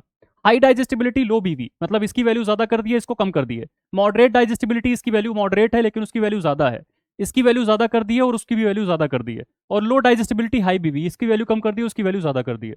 तो जाहिर सी बात है कि दोनों की वैल्यू ज्यादा करोगे तभी तो ओवरऑल वैल्यू ज्यादा आएगी ना। अरे भैया करके देख लो, यहां पर आप 2 रख दो, यहां पर 2 रख दो, उसकी वैल्यू जो आएगी उसके कंपैरिजन में यहां पर 1 2 रख के देख लो, यहां पर 1 2 रख के देख लो, ऐसे ऐसे करके देख लो, सबसे ज्यादा वैल्यू उसी की आएगी जिसमें इन दोनों की वैल्यू आप ज्यादा पुट करोगे। इन दोनों की वैल्यू आप ज्यादा पुट करोगे तो ज्यादा वैल्यू आएगी ना। अरे नॉर्मल सी चीज है। तो जाहिर सी बात है यहां पर करेक्ट आंसर हो जाएगा option number C, that is high digestibility and high biological value, ठीक है, ठीक है। हाँ अब देखो सिगरेट वाला जो आपका क्वेश्चन था, अगर कोई सिगरेट स्मोकिंग कर रहा है, क्विट नहीं किया है, सिगरेट स्मोकिंग कर रहा है, तो उसका बीएमआर बढ़ेगा। क्यों? क्योंकि अब बॉडी के अंदर क्या जा रहा है, निकोटीन जा रहा है, ठीक है। निकोटीन का धुआं अंदर ले रहा है वो, उससे मेटाबॉलिक रेट तेज हो रहा है। अरे कोई भी सिगरेट स्मोकिंग करेगा तो उसका मेटाबॉलिज्म तेज हो जाता है, निकोटीन अंदर जाता है, तो स्टिमुलेंट होता है ना निकोटीन। अरे निकोटीन लोग कब खाते हैं, सिगरेट लोग कब पीते हैं, लोगों को देखते हो, हालांकि वो काम करना नहीं है जो लोग वो काम कर रहे हैं, क्योंकि वो उसके आदी हो जाते हैं और बॉडी हमारी अडाप्ट भी कर जाएगी, रोज सिगरेट मांगेगी और आप उसको फुलफिल नहीं कर पाओगे। करते क्या वो लोग, उनको नींद आ रही है, वो जाकर के सिगरेट पी के आ जाते हैं, या तो वो निकोटीन खा लेते हैं, निकोटीन गम्स या निकोटीन जो भी आपका तंबाकू वगैरह है। तो स्टिमुलेशन होता है ना, स्टिमुलेशन हो रहा है तो इसका मतलब क्या है, बॉडी के अंदर मेटाबॉलिज्म क्या हो रहा है, फास्टर हो रहा है, मेटाबॉलिक एक्टिविटीज अब क्या हो रही है, फास्टर हो रही हैं। भाई सोते वक्त क्या होता है, स्टिमुलेशन नहीं होता है, मेटाबॉलिक रेट कम हो जाता है, बीएमआर कम हो जाता है, इतना तो पता है। तो आपको नींद आ रही थी, आपका बीएमआर स्लो डाउन हो रहा था, आप जाकर के तुरंत क्या किया, स्मोकिंग कर लिया, तो बीएमआर फास्टर होगा ना। बीएमआर फास्टर होगा कि नहीं होगा, क्योंकि आपकी नींद भाग गई। समझ रहे हो ना। स्मोकिंग कर रहा है तो बीएमआर बढ़ रहा है, 10% बढ़ा। लेकिन अगर स्मोकिंग क्विट कर दिया तो क्या होगा, स्मोकिंग क्विट करेगा तो बॉडी तो स्मोकिंग को अडाप्ट कर चुकी थी, स्मोकिंग उसने क्विट कर दिया है, तो धीरे धीरे अब उसका बीएमआर बढ़ना शुरू हो जाता है। तो आपने देखा होगा कुछ लोग होते हैं जो कि बहुत ज्यादा चेन स्मोकिंग करते रहते हैं, जब वो स्मोकिंग छोड़ देते हैं ना तो उनका वेट थोड़ा सा गेन होता है, वेट उनका थोड़ा सा बढ़ता है। जबकि ऐसे लोग जो कि लगातार स्मोकिंग कर रहे हैं और जितना ज्यादा स्मोकिंग करते जाते हैं उतना ही उनका वेट गिरता चला जाता है, दैट्स वाई, क्योंकि उनका जो बीएमआर है वो बढ़ता चला जा रहा है, ज्यादा स्मोकिंग करोगे और ज्यादा बीएमआर बढ़ेगा। ठीक है, समझ गए ना। अरे मेटाबॉलिज्म बढ़ रहा है तो अच्छा क्यों माना जाएगा भाई, अच्छा क्यों माना जाएगा, मेटाबॉलिज्म बढ़ा है जबरदस्ती, अगर आपकी बॉडी की मेटाबॉलिक रेट आप बढ़ा रहे हो तो अच्छा थोड़ी है। अब ऐसे आप कहोगे फिर हाइपर थायरॉइडिज्म बड़ी अच्छी चीज है, अच्छी चीज थोड़ी है, बहुत ज्यादा होना किसी भी चीज का अच्छा नहीं है। और बॉडी जैसा कर रही है उसको करने दो, हाँ बॉडी जैसा कर रही है आप उसको करने दो, ठीक है। आप अपने मन से कुछ भी स्टिमुलेट उसमें मत कराओ उसको, ठीक है, जबरदस्ती करने की जरूरत नहीं है बॉडी के साथ। ठीक है, limiting activity of all microbes, आएंगे हम माइक्रोबायोलॉजी की डाउट लेकर के आएंगे, ठीक है, उसमें हम सारी चीजों को बात करेंगे उसके, ठीक। अल्कोहल से बीएमआर बढ़ेगा या कम होगा सर, अल्कोहल से आपका बीएमआर बढ़ेगा नहीं, बीएमआर नहीं बढ़ेगा अल्कोहल से, पता है क्यों। अल्कोहल जो होता है वो स्टिमुलेंट नहीं होता है, अल्कोहल आपको हमेशा क्या करता है, आपको फ्री करता है, मतलब एकदम से आपको स्लो डाउन करता है। तो अल्कोहल आपका स्टिमुलेंट इफेक्ट नहीं होगा, बीएमआर बढ़ाएगा नहीं, घटा सकता है लेकिन बढ़ा नहीं सकता अल्कोहल, ठीक है, इतना याद रखना। कुछ लोग कितना भी खा ले मोटे नहीं होते, ऐसा क्यों है, ऐसा इसलिए है क्योंकि उनका बीएमआर ज्यादा है। मैंने कहा था ना कि जेनेटिक डिफरेंसेस पर भी वेरी करता है भाई, कुछ लोगों के जेनेटिक्स ही ऐसे होते हैं कि उनका बीएमआर ज्यादा रहता है बचपन से ही, ठीक है। तो जिनका बीएमआर ज्यादा, उनको कुछ भी खिला दोगे वो पतले ही रहेंगे, वो नहीं मोटे होंगे, ठीक है। अगला क्वेश्चन है, अब food provides 8 gram nitrogen, faecal nitrogen loss is 1 gram, urinary nitrogen loss is 1 gram, find NPU, बताओ। इससे ज्यादा कैलकुलेशन नहीं पूछेगा जितना यहां पर करा दे रहे हैं, ठीक है, करो इसको। नहीं नहीं, अल्कोहल निकोटीन में नहीं आता है, अल्कोहल अलग चीज है ना भाई। किसी को देखे हो कि तो सो रहा है, उसको नींद आ रही है, अचानक से अल्कोहल पी लिया, एकदम स्टिमुलेट हो गया, उल्टा हो जाता है। कोई अच्छा खासा स्टिमुलेटिव है, अल्कोहल पी लिया, सो जाता है जाकर के, समझ रहे हो ना। तो अल्कोहल एकदम अलग है सिगरेट स्मोकिंग से या निकोटीन से, अपोजिट है, एक दूसरे के कॉन्ट्राडिक्टरी है। स्मोकिंग जो है वो आपकी एक्टिविटीज को बढ़ा रही है, एनहांस कर रही है, अल्कोहल उसको डाउनग्रेड कर रहा है। बीएमआर ज्यादा होना अच्छी बात नहीं है, कौन कह रहा है अच्छी बात है, बीएमआर आपका नॉर्मल होना अच्छी बात है ना, ज्यादा होना अच्छी बात थोड़ी ही है।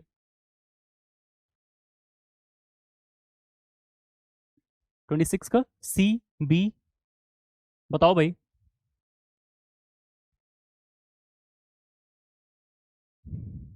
8 ग्राम नाइट्रोजन आपको एक फूड प्रोवाइड करा रहा है, फीकल नाइट्रोजन लॉस आपको 1 ग्राम देखने को मिल रहा है, यूरिनरी नाइट्रोजन लॉस आपको 1 ग्राम देखने को मिल रहा है। तो जाहिर सी बात है, जो चीजें लॉस हो गई उसको आप हटा दो भाई। 8 आपका आ जाएगा किसमें, डिनोमिनेटर में आ जाएगा, और न्यूमरेटर में आप 8 - 2 कर दो, क्योंकि आपका 1 ग्राम निकल गया है फीकल मैटर से, 1 ग्राम निकल गया आपका यूरिनरी नाइट्रोजन से।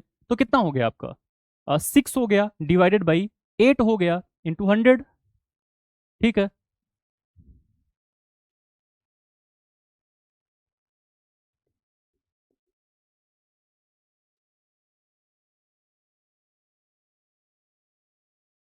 ठीक है, ऑप्शन नंबर बी, ठीक। किस फॉर्मूला से होगा, अरे भाई देखो, क्या बताया था मैंने, एनपीयू का एक फॉर्मूला बताया था अभी आपको, ये वाला नहीं। एनपीयू का एक फॉर्मूला बताया था कि आपकी बॉडी के अंदर कितना रिटेन हो रहा है, या कितना रिटेन हो रहा है डिवाइडेड बाई जो भी आपने इनटेक किया है, जो भी आपने इनटेक किया है। तो आपने इनटेक कितना किया है, 8 ग्राम नाइट्रोजन, रिटेन कितना होगा भाई, जो भी चीजें लॉस हो रही हैं उसको माइनस कर दो। तो लॉस हो रहा है 2 ग्राम, 1 ग्राम हो रहा है फीकल मैटर से, 1 ग्राम हो रहा है आपका यूरिनरी ट्रैक्ट से, दोनों को आप नेगेटिव माइनस कर दोगे तो आपके सामने बचेगा 6, 6 डिवाइडेड बाई 8 इंटू 100, ये आपका आ जाएगा कितना, 75 आया तो है वो, ठीक है, 75 आ जाएगा, ठीक है। क्लियर हुआ ना, आया समझ में भाई, आसान सा चीज है, इसमें कोई ऐसा कुछ मैथमेटिकल कैलकुलेशन है ही नहीं है। अगला क्वेश्चन है, why is NPU considered as superior indicator of protein quality compare to protein efficiency ratio. NPU को अच्छा क्यों माना जाता है प्रोटीन एफिशिएंसी रेशियो के कंपैरिजन में? ठीक है, बताओ। पीईआर इंक्लूड करता है अमीनो एसिड डाइजेस्टिबिलिटी को, एनपीयू बताता है नाइट्रोजन रिटेंशन के बारे में, पीईआर बताता है नाइट्रोजन बैलेंस को डायरेक्टली, एनपीयू लेस डिपेंडेंट होता है एनिमल ग्रोथ पर। इतना नॉर्मल क्वेश्चन में दिमाग नहीं लगा पा रहे हैं हम, कैसे होगा सिलेक्शन? अरे भैया, ऐसा थोड़ी है कि नॉर्मल क्वेश्चन में दिमाग नहीं लगा पा रहे हैं। आप अगर पढ़े होते फॉर्मूला तो आप कर लेते ना। आपको अगर ये चीजें पता होती कि भैया जितना रिटेन हो रहा है उसको ऊपर लिख देना है, जितना हमने इनटेक किया है उसको नीचे लिख देना है, मल्टीप्लाई कर देना है 100 से, वही आपका आंसर आएगा। सिंपल सा फॉर्मूला बेसिस कैलकुलेशन। अगर आपको फॉर्मूला पता होता तो ये कोई मैथमेटिक्स थोड़ी है, तो क्लास 4th 5th की मैथमेटिक्स है, इसको तो आप आराम से कर लोगे। तो फॉर्मूला नहीं पढ़ा होगा, मिस हो गया होगा, उसको पढ़ लो, कर लोगे। इतना क्या हैरान और परेशान हो जाते हो भाई? नहीं आ रहा है अगर, तो फ्रस्ट्रेट होने से अच्छा है कि पढ़ लो, आ जाएगा। 27 का आप लोग बता रहे हो बी। एनपीयू टेल्स दी नाइट्रो, वेरी गुड, बहुत बढ़िया। एनपीयू नाइट्रोजन रिटेंशन के बारे में बताता है भाई। पीआर इंक्लूड करता है अमीनो एसिड डाइजेस्टिबिलिटी को? बिल्कुल नहीं करता है, उसको सिर्फ वेट गेन कराने से मतलब है। पीआर यूजेस नाइट्रोजन बैलेंस, कुछ नहीं। NPU is less dependent on animal growth. Animal growth पर लेस डिपेंडेंट क्यों होगा एनपीयू? ऐसा थोड़ी है। तो ऑप्शन नंबर बी आपका हो जाएगा करेक्ट आंसर। ठीक है, ठीक है। अगला क्वेश्चन है, an Indian adult with BMI of 27.5 kg per metre square falls under which health category as per ICMR NIN 2020? Normal, overweight, at risk, obese class 1, obese class 2? बताओ। 27.5 बताइए भाई।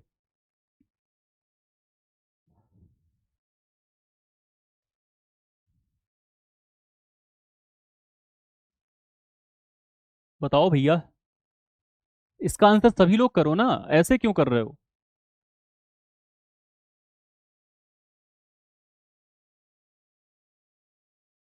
Overweight at risk? कहाँ से overweight at risk होगा? Overweight आपका कहाँ तक आता है? ओवरवेट आपका आता है 24.9 तक आता है ना। ओबीस क्लास 1 होगा ऑब्वियसली। ठीक है, 25 से लेकर के 29.9 तक आता है आपका ओबीस क्लास 1। ठीक है, तो ओबीस क्लास 1 हो जाएगा, 25 से लेकर के 29.9 तक आता है। ठीक है, यहीं तक तो आता है ना ओबीस क्लास 1। उसके बाद अगर आपका मोर देन 30 हो जाएगा तो आपका ओबीस क्लास 2 हो जाएगा। क्लियर? अप टू 24.9 तक, 22 से लेकर के 24.9 तक आई थिंक आता है आपका ओवरवेट। 18.5 से लेकर के 21.9 तक आता होगा आपका नॉर्मल। ठीक है, 23 से 24.9 आता है। अच्छा, 23 से 24.9, 23 से लेकर के 24.9 ये आता है, और 18.5 से लेकर के 22.9। हाँ, अब सही है। ठीक है, नॉर्मल आ गया आपका। तो यहाँ पर जो कैटेगरी फॉल हो रही है 27.5 पर हो रही है, 27.5 का आपका हो जाएगा obvious class 1। Please recheck 27 at the end. अभी करते हैं। Why is NPU considered superior? क्या इसमें रीचेक करना है, बताओ क्या दिक्कत है? पहला ऑप्शन हो नहीं सकता है भाई, डाइजेस्टिबिलिटी पर डिपेंडेंट तो है नहीं पीईआर। सेकंड ऑप्शन आपका सही है। थर्ड कह रहा है PR uses nitrogen balance directly. Nitrogen balance को डायरेक्टली कहाँ से यूज कर रहा है? उसको सिर्फ मतलब है वेट गेन कराने से, वेट गेन कराने से मतलब है उसको। NPU is less dependent on animal growth. ऐसा नहीं कि एनिमल ग्रोथ पर कम डिपेंडेंट है, एनिमल की ग्रोथ तो हो ही रही है ना, क्योंकि एनपीयू में डाइजेस्टिबिलिटी और बायोलॉजिकल वैल्यू दोनों को कंसिडर किया जा रहा है। यहाँ पर वेट गेन होने की बात नहीं हो रहा है। वेट गेन होता तो वो सिर्फ पीआर के लिए होता है, ग्रोथ में सारी चीजें आ जाती हैं, आपका डेवलपमेंट भी आ जाता है। ठीक है, ये डाउट क्वेश्चन सारे आप ही फ्रेम करते हैं? हाँ, हम ही फ्रेम करते हैं, गलत है क्या? अगला क्वेश्चन है, which of the following is major limitation of the 24 hour directly dietary recall method? इसका लिमिटेशन डी क्यों नहीं होगा 27 में? बताया तो भाई, वो ग्रोथ की बात कर रहा है, तो क्या ग्रोथ में अपना रोल प्ले नहीं करेगा एनपीयू? वेट गेन की बात नहीं कर रहा है। देखो, वेट गेन को ग्रोथ से कंपेयर मत करना, वेट गेन को ग्रोथ से कंपेयर मत करना। ठीक है, वेट गेन की बात करता है प्रोटीन एफिशिएंसी रेशियो, वो कभी ग्रोथ की बात नहीं करता आपके, वो सिर्फ वेट गेन की बात कर रहा है ना, समझे? चलिए, 24 hour directly dietary recall method जो है उसका लिमिटेशन बताना, ड्रॉबैक बताना है आपको। It is too costly for field use, recall bias होता है यहाँ पर, can not be applied for literate population, it can not measure calorie intake. बहुत बढ़िया, option number B, that is recall bias. आप भूल सकते हो ना कि आपने क्या खाया था, और हो सकता है कि आप झूठ बोल दो, ये सारी चीजें हो सकती हैं, इसको हम लोग रिकॉल बायस बोलते हैं। Clear? Yes yes, option number B बिल्कुल सही है। अगला क्वेश्चन है, why do women generally have lower BMR than men of the same age and weight? बताओ, बड़ा आसान है, पढ़ा होगा आपने। Because women have lower thyroid activity, because women have faster metabolic oxidation, because women have higher surface area to volume ratio, because women have more adipose tissue and less muscle mass। हाँ, सी आ रहा है, D आ रहा है, सी आ रहा है, सी और डी में कंफ्यूजन है क्या? दो ऑप्शंस में कंफ्यूजन हो रहा है क्या?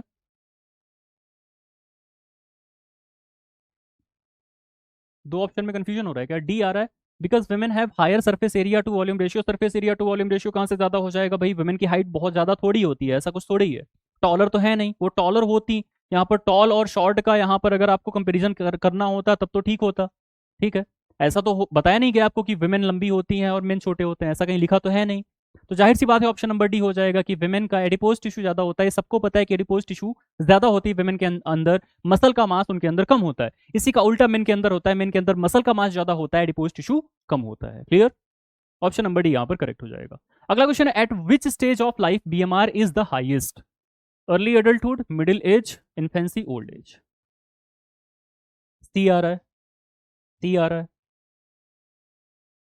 इसका आंसर क्यों नहीं कर रहे हो भाई सब लोग?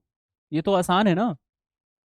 हम्म, बिल्कुल सही है, option number C, infancy. Infancy की एज मतलब जो आपकी शिशु अवस्था होती है, मतलब इन्फेंट जो होते हैं वो up to the age of 1 year, 1 साल तक का जो बच्चा होता है उसको हम बोलते हैं इन्फेंट। ठीक है, जब से पैदा हुआ तब से लेकर के 1 साल तक की जो अवस्था होती है उसकी, उसको हम बोलते हैं infant.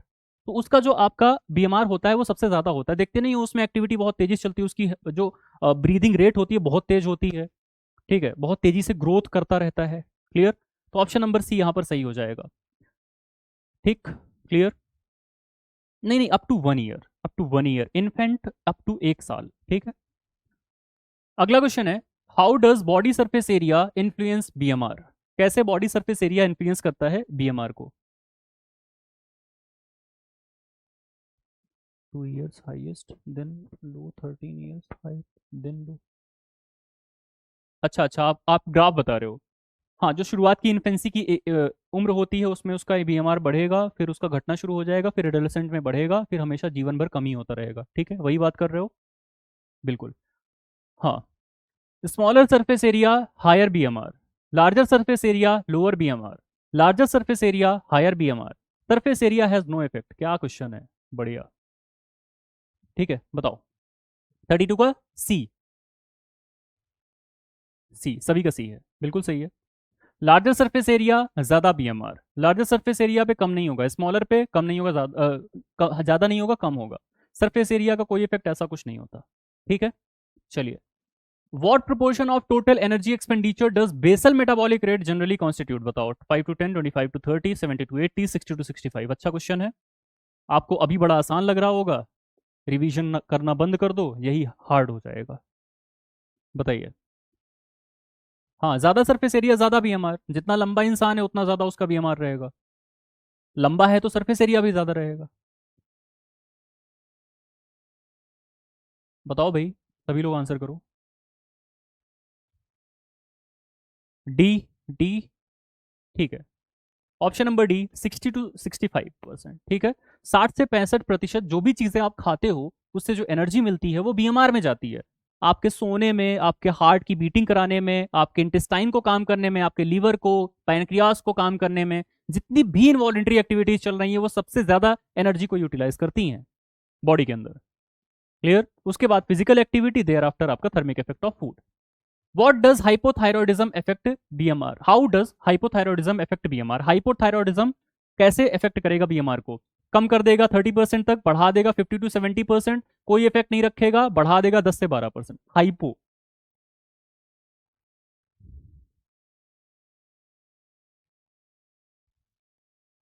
This question is repeated.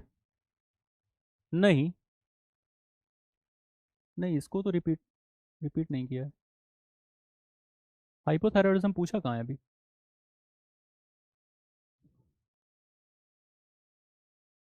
अभी इसको कहाँ पूछा भाई? ARI DRI।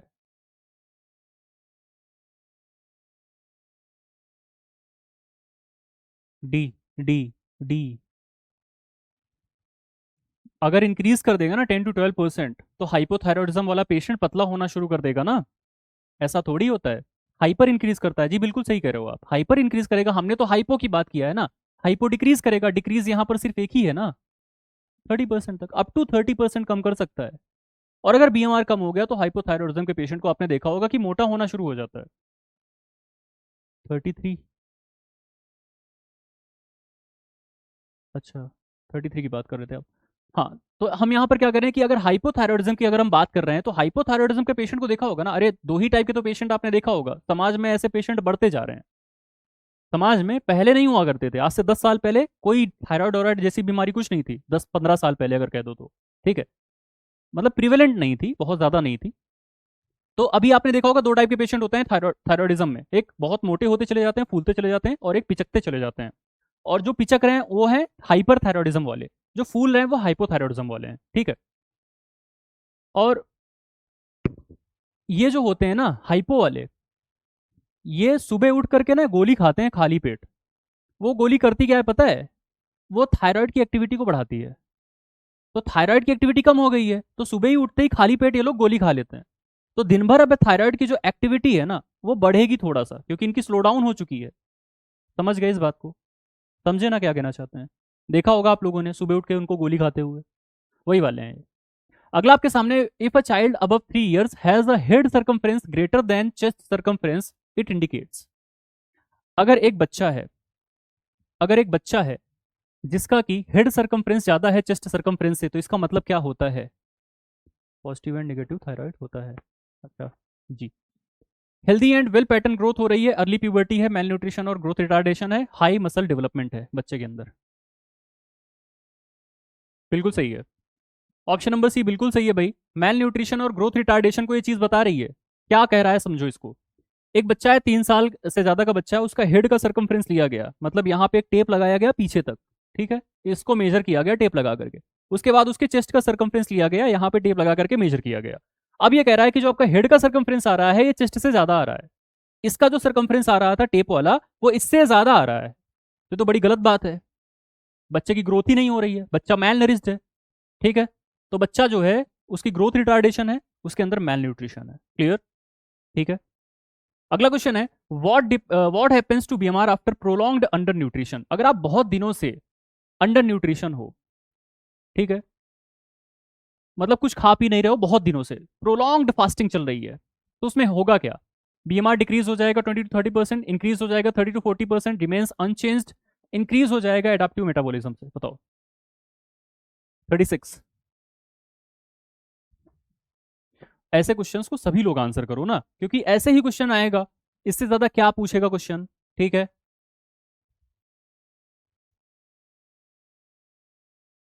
इसको तो सभी लोग करो ना, बढ़िया, बिल्कुल सही है। डिक्रीज हो जाएगा 20 to 30%, प्रोलॉन्ग्ड अंडर न्यूट्रिशन, बिल्कुल सही है, क्योंकि बॉडी क्या करेगी, बॉडी ना बहुत चालाक है, बॉडी बहुत अच्छी है, बहुत बढ़िया चीज होती है, बहुत बढ़िया मशीनरी है, ठीक है, एआई कुछ नहीं है उसके आगे। तो हुआ क्या कि आप क्या किए हो कि बहुत दिनों से खाना वाना बंद कर दिए हो, कुछ भी खाना बंद कर दिए हो आप। बॉडी समझ गई कि हमारे पास खाने को चीज़ें मिलना बंद हो गई हैं, अब हमको ना अपने आप को बचा के रखना है, नहीं तो हम बहुत जल्दी ही सेवा समाप्त। तो बॉडी क्या करती है पता है? अपना जो बीएमआर होता है ना उसको कम कर लेती है, 20 to 30% अपना बीएमआर ही कम कर लेगी, बेसल मेटाबॉलिक रेट कम कर लेगी। बेसल मेटाबॉलिक रेट कम हुआ तो एनर्जी एक्सपेंडिचर जो होता है वो कम हो जाएगा। भाई टोटल एनर्जी एक्सपेंडिचर का 60 से 65% अकेले बीएमआर ही खा रहा था।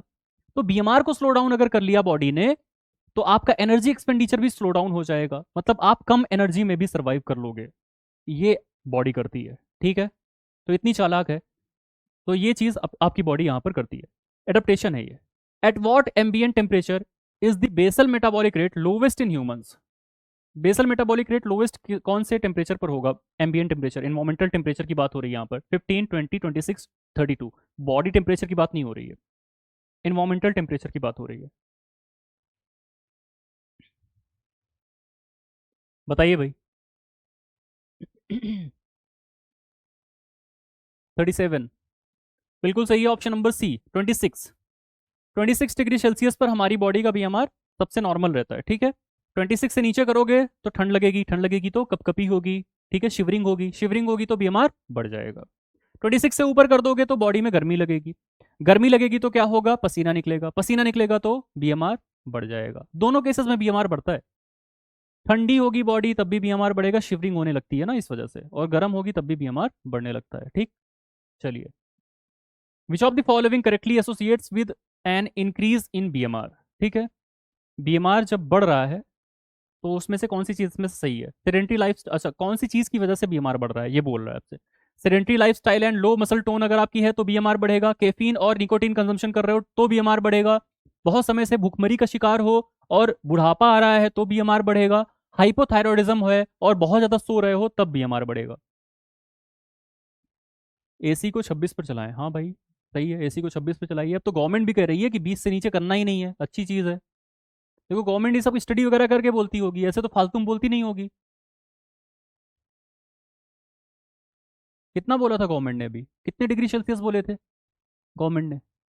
अभी नियम आया ना इंडिया के अंदर, पता है ना, अब ये 16 पे नहीं चलेगी एसी, जो बड़े आराम से चला लेते थे। लिमिटेशन हो जाएगी, जब एसी खरीदने जाओगे तो लिमिट होगा उसमें। चलो, 38 का आपका क्या हो जाएगा, ऑप्शन नंबर बी, कैफीन अगर बहुत ज्यादा खा रहे हो और निकोटीन बहुत ज्यादा खा रहे हो तो उससे क्या होगा, बीएमआर बढ़ जाएगा। कैफीन आपका क्या होता है, कॉफी में होता है, तो बहुत ज्यादा कॉफी भी नहीं पीनी चाहिए, कॉफी बहुत ज्यादा पियोगे बीएमआर बढ़ जाएगा। निकोटीन कंजम्पशन, कोई भी टाइप का तंबाकू, सिगरेट स्मोकिंग, ये सब नहीं करना है, नहीं तो बीएमआर बढ़ जाएगा। ठीक है, बीएमआर आपका बढ़ जाएगा। 20 डिग्री का है, अच्छा 20 डिग्री सेल्सियस से नीचे आप एसी का टेम्परेचर नहीं ले जा सकते हो according to the new policy. ठीक है, तो यहाँ पर आपका करेक्ट आंसर हो जाएगा ऑप्शन नंबर बी, तो कॉफी भी बहुत ज्यादा कंज्यूम नहीं करनी चाहिए। Clear.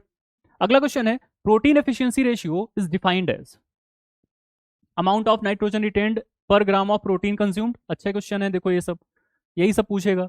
The gain in body weight per gram of protein consume, the gain in muscle protein per gram of absorb protein, the percentage of absorb protein retained. बताओ government को कैसे पता चलेगा कितने डिग्री पर चल रही है? नहीं, ऐसा नहीं है कि वो आपके घर घर आके चेक करना शुरू कर देगा। नई एसी जब बनेगी मार्केट के अंदर, ऐसा तो है नहीं कि एक बार एसी ले रही है जीवन भर वही एसी चलाओगे, ऐसा तो है नहीं। एसी खराब होगी आगे चल के, तो नई एसी जब मार्केट में अब आएंगी उसमें 20 से नीचे ले ही नहीं जा पाओगे। तो आगे चल के जो लोग भी एसी खरीदेंगे वो 20 से नीचे उसमें जाएगा ही नहीं, जैसे अभी 16 से नीचे नहीं जाता है, अब 20 से नीचे नहीं जाएगा। 39 का क्या है, बी है, the gain in body weight per gram of protein consume, बिल्कुल सही है। ठीक है, बॉडी वेट जितना भी गेन हो रहा है पर gram of protein consumed. Clear. अगला क्वेश्चन आपके सामने है, a rat gains 20 gram weight after consuming 10 gram of protein, calculate the PER. ये क्वेश्चन मैंने आपको क्लास के अंदर कराया था अगर आपको याद हो तो। 1.53, 2.52। नहीं नहीं, आपके घर में एसी वेसी के अंदर कुछ नहीं करने आएगी गवर्नमेंट, सीधी बात है, जो नई एसी आएंगी उसके अंदर वो ऐसे इक्विपमेंट्स को लगाएंगे कि आप 20 से नीचे ना ले जा पाओ, बाकी जिनके पास पुरानी वाली है वो आप लोग ले जा सकते हो, कुछ नहीं होगा।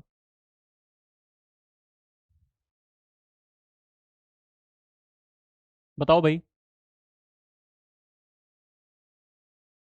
अरे बहुत आसान है ये, बहुत आसान। कितना वेट गेन हुआ है, तो यही तो होता है ना वेट गेन, अभी पीछे आपने बोला ना, क्या फॉर्मूला आपने बताया था, weight gain upon protein consumed, weight gain upon protein consumed.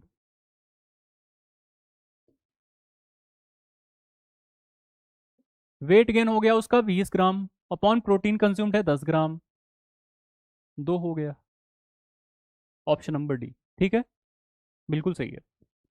ठीक है, अगला क्वेश्चन है, the major flaw in PER is that it assumes, major flaw जो है उसका जो ड्रॉबैक है वो क्या है, प्रोटीन एफिशिएंसी रेशियो की बात कर रहा है। Protein digestibility is constant across diets, protein digestibility constant होती है, ये फ्लॉ है उसका। Weight gain is entirely due to protein deposit, ये फ्लॉ है। Energy intake has no influence, ये फ्लॉ है। Growth response is same for all species, ये फ्लॉ है।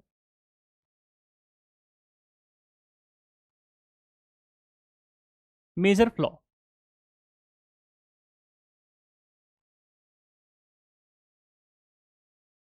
बताओ भाई, सभी लोग बताओ। हम्म, बी क्या कह रहा है, weight gain is entirely due to protein deposit, ऐसा बिल्कुल नहीं होता है, लेकिन ये भाई साहब ऐसा ही एज्यूम करके बैठे हुए हैं। पीईआर में हम ऐसा ही एज्यूम करके बैठ गए हैं कि हमारा जो प्रोटीन खिलाऊंगा उससे जो वेट गेन होगा इससे पता चलेगा कि प्रोटीन कितना अच्छा है। भाई प्रोटीन की क्वालिटी को डिटेक्ट करने के लिए ही तो खिला रहे हो ना, उसका वेट गेन चेक कर रहे हो। जरूरी थोड़ी है कि उसका वेट गेन प्रोटीन से हो रहा हो। हमने बताया था ना कि आपका जो वाटर का रिटेंशन होता है ना बॉडी के अंदर, उससे भी वेट गेन होता है। भाई फैट की वजह से भी वेट गेन होता है, कार्बोहाइड्रेट का एक्सेस कंजम्पशन से भी वेट गेन होता है। कैसे पता चलेगा आपको कि प्रोटीन की वजह से हो रहा है? कैसे पता चलेगा? ठीक है। Why is PER still widely used despite its limitation? हमने अभी इसकी इतनी बुराइयां करी, जब से हम पढ़ रहे हैं तब से बुराई ही करते चले आ रहे हैं इसकी। तो पढ़ क्यों रहे हैं हम, ये आपको बताना है। It provides a highly accurate measure of amino acid balance. It eliminates species variation. It requires advanced nitrogen analysis equipment. It is simple, inexpensive for initial screening. जब इतनी गलतियां हैं इसके अंदर तो क्यों पढ़ रहे हो, यही पूछ रहा है। 58 क्वेश्चन है टोटल। बताओ भाई।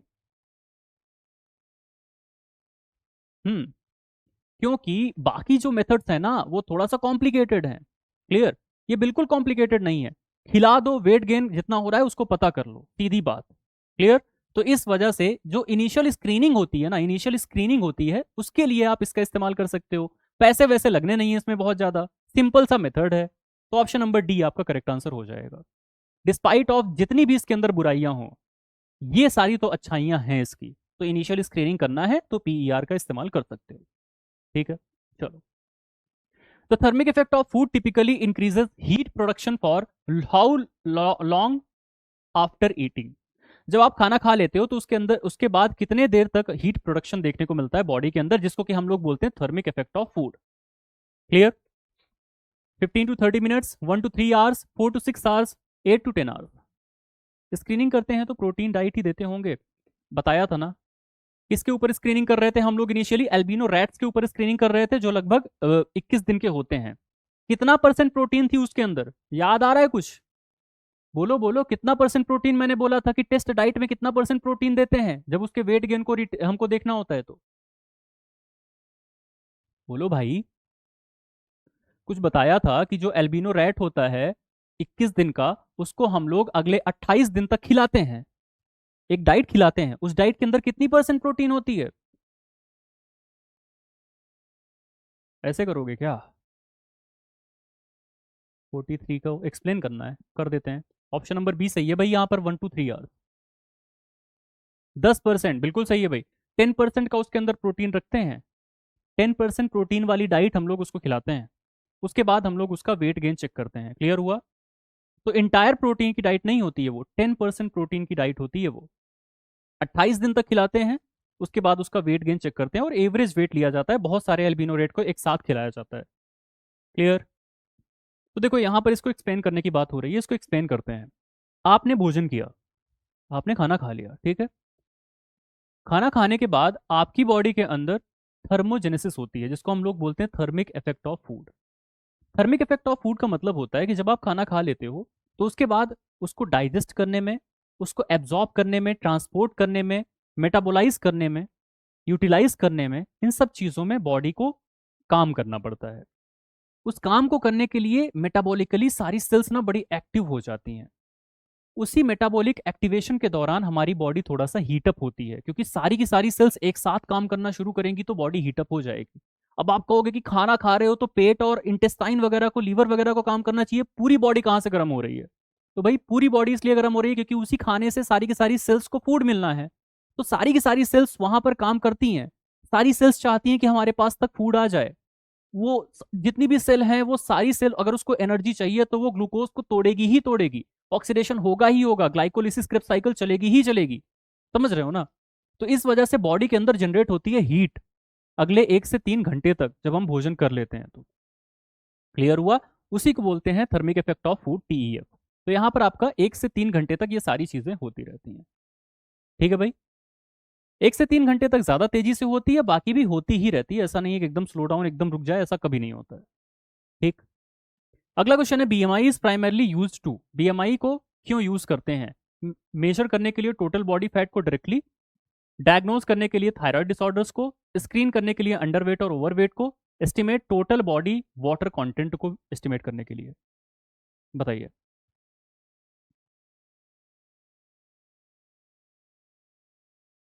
बीएमआई को क्यों प्राइमरली यूज करते हैं भाई? आसान से क्वेश्चन है, इनका आंसर करो।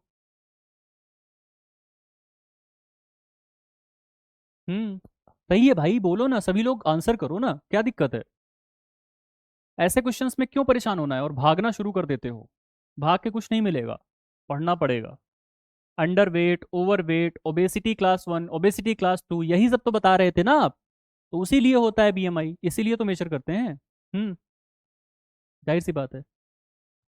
Y are Indian BMI cut off lower compare to western standards? जो हमारे वेस्टर्न कंट्रीज हैं, यूरोपियन कंट्रीज, अमेरिकन कंट्रीज, उनके कंपैरिजन में हमारा जो बीएमआई कट ऑफ है वो कम क्यों है? Indian have lower muscle mass and higher body fat at same BMI. हमारे पास मसल मास कम है, बॉडी फैट ज्यादा है। Indians are generally short statured, Indians की हाइट थोड़ा सा होती है छोटी, और वीकर होते हैं, कमजोर होते हैं वेस्टर्न पीपल से।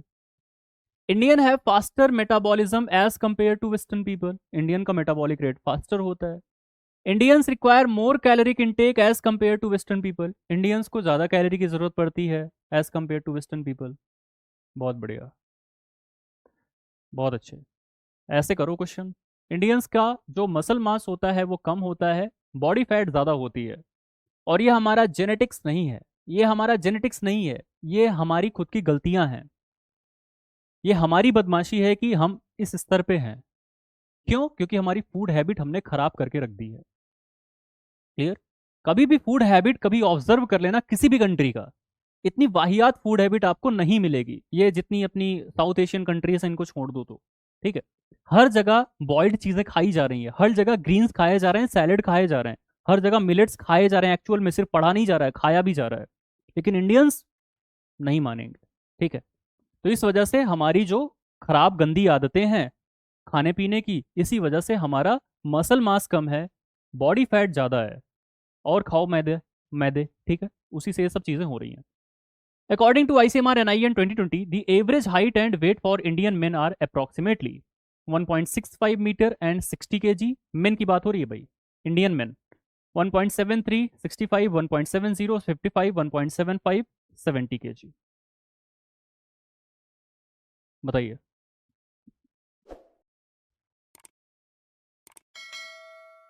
क्या हो गया? आंसर क्यों नहीं आ रहा? इसको देख के क्यों घबरा गए? ये तो आसान सा क्वेश्चन है। हाँ यही होगा ना, option number B, 1.73 and 65 kg। हमारे इंडिया के जो मेल है ना, जेनेटिक्स भी ये सर फेमीन से भी गुजरा है। वेस्ट बंगाल में भाई, वेस्ट बंगाल में फेमीन जब आई थी, मैं मानता हूँ। हमारी जेनेटिक्स ऐसी नहीं है, हमारी जेनेटिक्स ऐसी बिल्कुल नहीं है। आप ये कह सकते हो कि नॉर्थ ईस्ट इंडियंस की जेनेटिक्स कुछ ऐसी है कि वो शॉर्ट स्टेचर्ड हैं। स्टेचर के मामले में आप बोल सकते हो कि हमारी हाइट छोटी है, that is because of our genetics. हमारा मसल मास कम है, that is not because of our genetics, ठीक है। आपका आपको मतलब खाने के लिए कार्बोहाइड्रेट जम के मिल रहा है, आपको प्रोटीन नहीं मिल रही है। ऐसा थोड़ी कि प्रोटीन एक्सपेंसिव है। India is the largest producer of pulses, ठीक है। इंडिया के पास पोल्ट्री की कमी है क्या? पोल्ट्री में सर ने बताया होगा कौन सी रैंक चल रही है, मीट में बताया होगा सर ने कौन सी रैंक चल रही है, मिलेट्स में बताया होगा सर ने कौन सी रैंक चल रही है। जब इतना हायर प्रोडक्शन है, ऐसा नहीं कि बहुत ज्यादा कंजम्पशन है हमारे यहाँ, कंजम्पशन भी, कंजम्पशन पैटर्न बहुत ज्यादा नहीं है। हमारी बुरी आदतें हैं कि हम नहीं खा रहे हैं। आप साउथ इंडिया में उठा करके देखो चावल पे डिपेंडेंट हो गए हैं, नॉर्थ इंडिया में उठा के देखो मैदे पे डिपेंडेंट हो गए हैं, इधर आप ईस्ट में चले जाओ चावल पे डिपेंडेंट हो गए हैं। तो जब आप कार्बोहाइड्रेट डिपेंडेंट डाइट पे रहोगे तो कहां से आपकी मसल मसल का मास बढ़ेगा भाई? कार्बोहाइड्रेट डिपेंडेंट डाइट पे हो ना, लगातार कार्बोहाइड्रेट ज्यादा से ज्यादा खाए जा रहे हो, और वो कार्बोहाइड्रेट आगे चल के फैट में कन्वर्ट हो रहा है, आपकी बॉडी को खराब कर रहा है, ठीक है। चलिए, बिल्कुल सही है ये वाला, ठीक है। अगला क्वेश्चन है, which tissue type is least metabolically active and contributes minimally to BMR? Least metabolically active कौन सी टिश्यू है और मिनिमल कंट्रीब्यूशन करती है बीमार को? Muscle tissue, nervous tissue, bone tissue, liver tissue?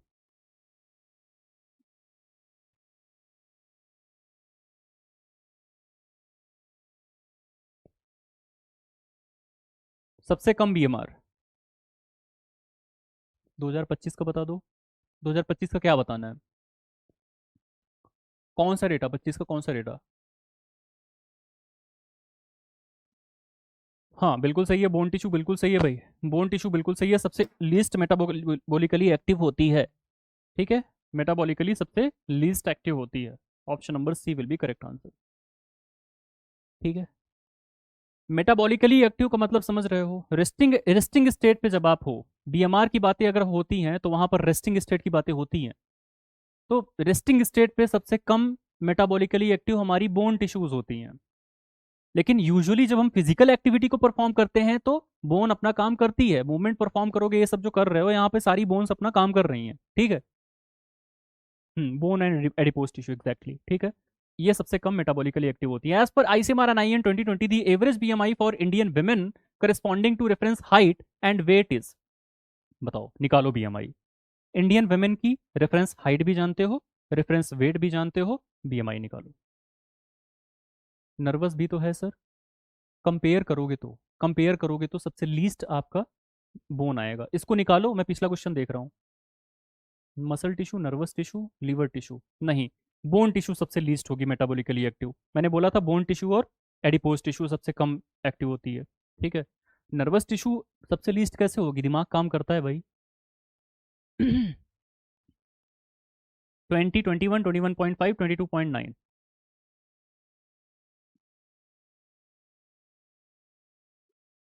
बताइए भाई।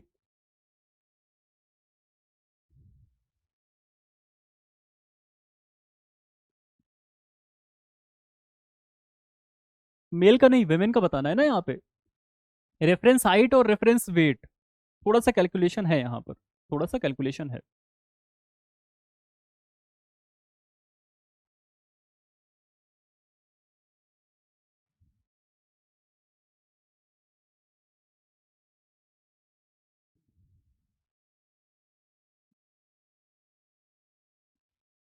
रेफरेंस हाइट कितनी है फीमेल की और रेफरेंस वेट कितना है? बताओ भाई, इंडियंस की बात हो रही है यहाँ पर, इंडियन वुमेन की। इंडियन वुमेन की रेफरेंस हाइट और रेफरेंस वेट कितना है? पहले हाइट बता दो, पहले हाइट बताओ फिर वेट बताओ ना। फिर कम होते चले जा रहे हो। 10 क्वेश्चन बचा हुआ है, जल्दी से कर लेते उसके बाद जाते। हाइट वेट तो बताओ तब ना कैलकुलेट करेंगे। 165 हाइट है, 55 वेट। 165 नहीं है, 150 भी हाइट नहीं है। 165 है, 160 है ना हाइट। रेफरेंस हाइट नहीं पता है विमेन की, 160 है कि 165 है? 160 सेंटीमीटर, 60 kg। 55 kg है रेफरेंस वेट। आरडीए भूल जाते हो क्या? हाँ, height for female is 160। Weight तो पता ही होगा ना, आरडीए टेबल पढ़ा था ना। आरडीए टेबल में क्या बोला था कि मेल का रेफरेंस वेट 65 है, फीमेल का रेफरेंस वेट 55 है, यही तो था ना।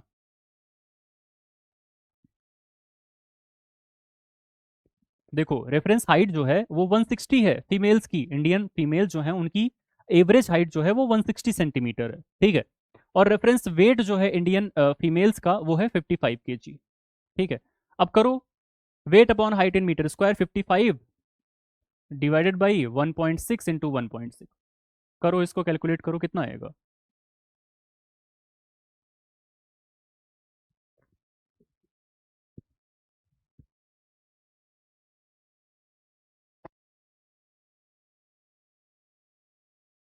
16 का अगर आप स्क्वायर लोगे तो 256 आता है। 2.56 हो जाएगा, ऊपर हो जाएगा आपका 55। ऐसा ही कुछ होगा।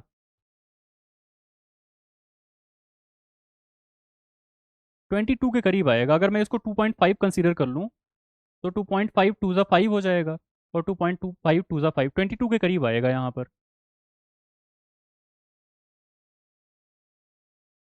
सारे ऑप्शंस नियर बाई हैं। कैलकुलेटर निकालना पड़ेगा क्या इसके लिए?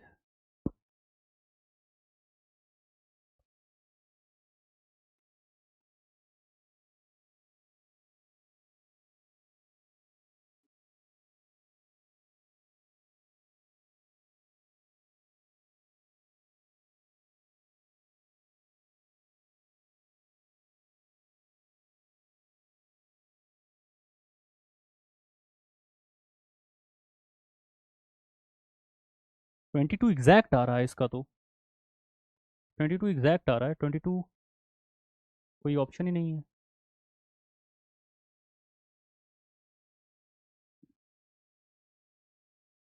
22 के आसपास आ रहा है ये वैल्यू। 21 पॉइंट, अगर बहुत ज़्यादा पॉइंट में भी आएगा ना तो 21.8, 21.5 कैसे आएगा? ये वैल्यू निकालो ना, 55 डिवाइडेड बाई 2.56 करो, कैलकुलेटर है करो। 55 डिवाइडेड बाई 2.56 कितना आ रहा है? 21.5 आएगा, कैसे आएगा? नहीं नहीं, रटो नहीं यार, ऐसे मत करो ना, ऐसे कैलकुलेट करने को दे देगा तो फिर रटा रटा डेटा थोड़ी लेके जाना है, इसको करो थोड़ा, देखो पहले कितना आ रहा है। 55 डिवाइडेड बाई 2.56 कितना आ रहा है? 21.48 आ रहा है, तब सही है 21.5। ठीक है ठीक है, मेरा ही कैलकुलेशन खराब क्यों है फिर? मैं 2.56 को 2.5 लेकर के कैलकुलेट कर रहा हूँ तो मेरा 22 एग्जैक्ट आ रहा है। मैंने 6 हटा दिया, इसकी वजह से ये गड़बड़ हो रहा होगा, ठीक है। तो 21.5 आ रहा है, मेरा 22 आ रहा था, ठीक है। कैलकुलेशन मिस्टेक है। चलो ठीक है। ठीक है, चलो इसको देख लेना, कैलकुलेशन इतना हार्ड नहीं आएगा वैसे। हाँ जो भी है, इतना हार्ड नहीं आएगा कैलकुलेशन। चलो, अगला क्वेश्चन है, malnutrition is best defined as. Malnutrition को सबसे अच्छे से क्या डिफाइन करता है, इनमें से कौन सा स्टेटमेंट डिफाइन करता है? Only the deficiency of food intake over a long period, pathological state resulting from deficiency और एक्सेस ऑफ वन और मोर essential nutrient, a temporary loss of appetite, deficiency of vitamin only. बताओ। 21.48 आ रहा था, ठीक है। 1.16 गलत कर रहे थे, क्यों? 2.56 नहीं होगा?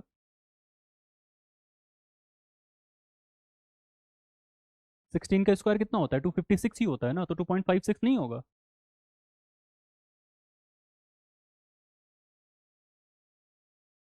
वो तो 2.56 ही होगा ना। 1.6 इंटू 1.6 कितना होगा?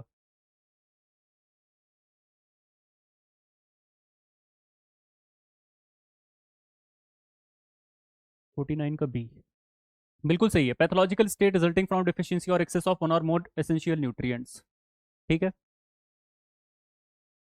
2.56 ही तो होगा। हाँ, मैं 2.5 ले रहा था जब मैं कैलकुलेट कर रहा था, तो 5 के बाद जो 6 लगा उसको मैं इग्नोर कर दिया तो वैल्यू ऊपर नीचे हो गई। ठीक है ठीक है, चलो यहाँ पर आपका करेक्ट आंसर हो जाएगा ऑप्शन नंबर बी। आसान सा क्वेश्चन था ये तो। Which of the following is the most characteristic outcome of chronic under nutrition? Chronic under nutrition की सबसे अच्छी कैरेक्टरिस्टिक यहाँ पर कौन सी होगी? Option are, increased immunity and strength, decreased physical and mental development, fat accumulation and metabolic syndrome, increased muscle hypertrophy. बताओ।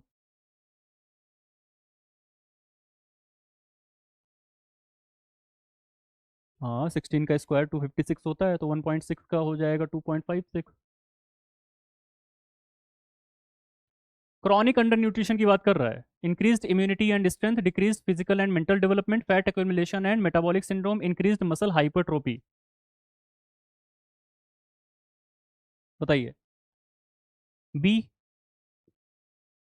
B आ रहा है ज़्यादातर लोगों का। Decreased physical and mental development बिल्कुल सही है। इम्यूनिटी तो इंक्रीज होने से रही, fat accumulation and metabolic syndrome नहीं होगा, ठीक है। क्रॉनिक मैल न्यूट्रिशन की बात कर रहा है, मसल हाइपरट्रोफी नहीं होगी। चलिए, which of the following disease is result of specific nutrient deficiency? Hypertension, scurvy, marasmus, obesity. अब बहुत आसान आसान से क्वेश्चन आ रहे हैं, जल्दी जल्दी करो फिर आगे बढ़ते हैं जल्दी से। और जो बहुत आसान आपको देखने में लगता है ना कहीं वो पूछा गया रहता है, इस वजह से हम लोग यहाँ पर डाल देते हैं। ठीक है, अब इतने आसान पूछे जा रहे हैं तो हम क्या करें?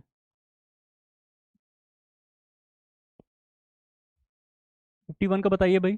बी आ रहा है, बिल्कुल सही है। ऑप्शन नंबर बी किसकी डेफिशिएंसी से होता है? जल्दी बताओ, जल्दी बताओ, किसकी डेफिशिएंसी से होता है? सी मेरस्मस में नहीं, मेरस्मस स्पेसिफिक डेफिशिएंसी नहीं है।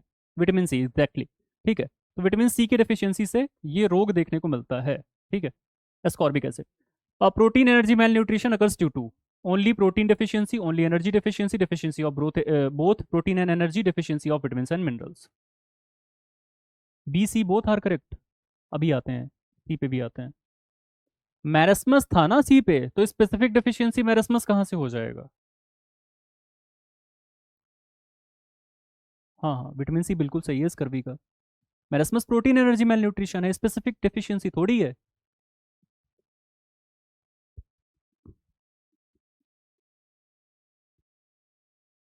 52 का सी, हाँ बिल्कुल सही है, deficiency of both protein and energy, ठीक है। ये सब क्वेश्चन पूछे गए हैं, पीवाईक्यू है, पता है आपको, ये पीवाईक्यू है। अगला क्वेश्चन है, when two protein sources have the same biological value which parameter primarily determine their NPU difference. अगर दो प्रोटीन सोर्सेज तो दोनों की बायोलॉजिकल वैल्यू सेम है, तो कौन सा ऐसा पैरामीटर है जो कि प्राइमरली डिटरमाइन करेगा उनके एनपीयू के डिफरेंसेस को। Protein efficiency ratio, amino acid consumption, digestibility, nitrogen balance, बताओ।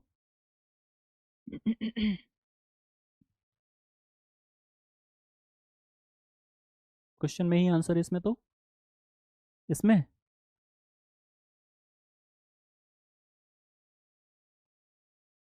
बताओ फिर आंसर।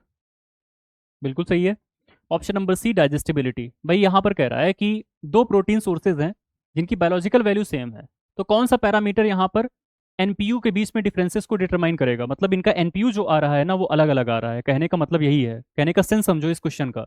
एनपीयू अलग अलग आ रहा है, बायोलॉजिकल वैल्यू दोनों की सेम है, तो एनपीयू आ क्यों अलग रहा है, इसलिए अलग आ रहा है क्योंकि डाइजेस्टिबिलिटी वहां पर अलग अलग देखने को मिलेगी दोनों प्रोटीन की, क्योंकि एनपीयू का फॉर्मूला होता है BV into D, BV upon 100 into D. Clear.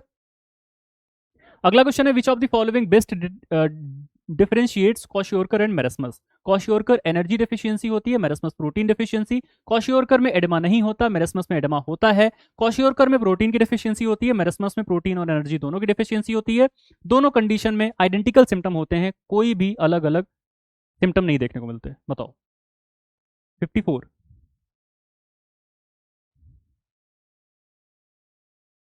जल्दी करो भाई, अब केवल 4 क्वेश्चन बचे हुए हैं।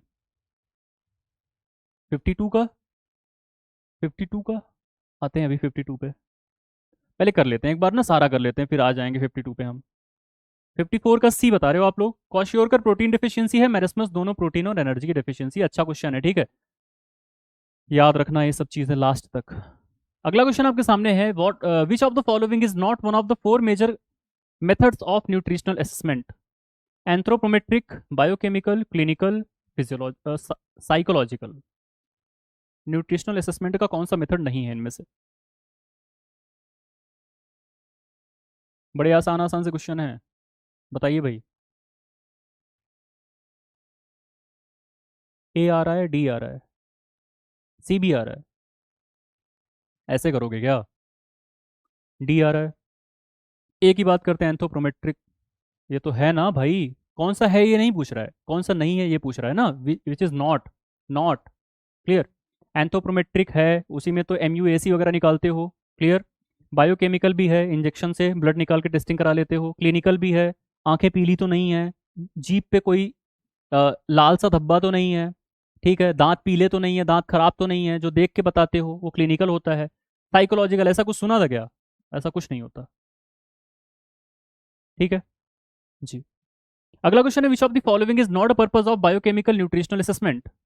Detect early metabolic disturbances, diagnose subclinical deficiencies, identify visible deficiency signs, confirm nutritional diagnosis with signs when signs are not specific. कौन सा नहीं है इसका पर्पस, कौन सा पर्पस है ये मत बताने लगना, कौन सा नहीं है बताओ भाई।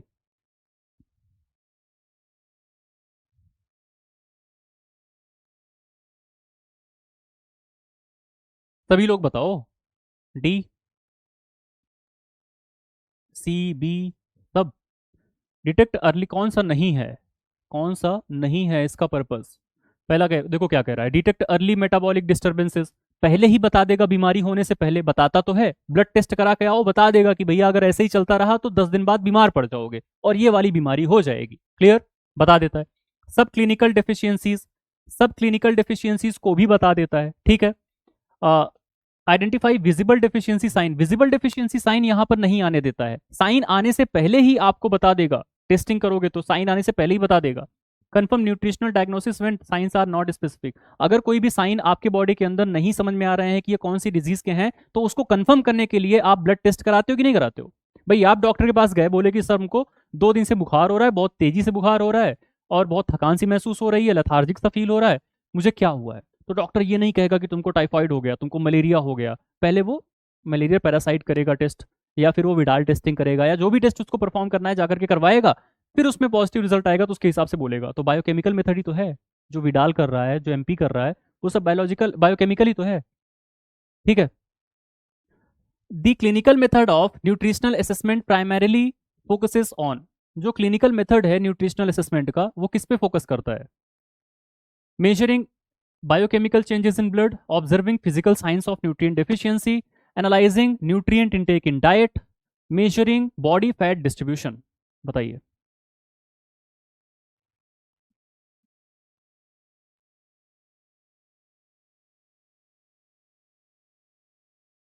बताओ, ये तो आसान है, सभी को बताना चाहिए। जी बिल्कुल, बिल्कुल सही है। Option number B, observing physical signs of nutrient deficiency, सामने से देख करके आपको बता देगा कि कौन सी न्यूट्रिएंट का डेफिशिएंसी है। जैसे, हाँ, जैसे अगर आपको पिटेची दिखाई पड़ रहा है, किसी के बैक में आपने देखा कि बहुत सारे छोटे छोटे से काले काले से धब्बे दिखाई पड़ रहे हैं आपको स्किन के अंदर, तुरंत बोल दोगे पिटेची हुआ है भाई साहब को, विटामिन सी की कमी है। क्लियर? तो ऐसे ही तो बताते हो ना।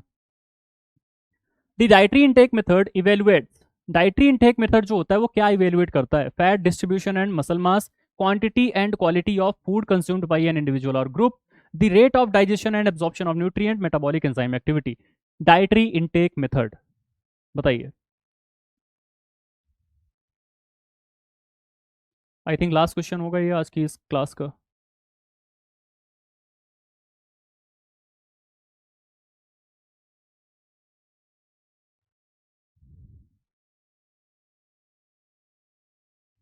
सभी लोग कर दो इसका आंसर, सभी लोग कर दो, लास्ट क्वेश्चन है भाई साहब। 58 का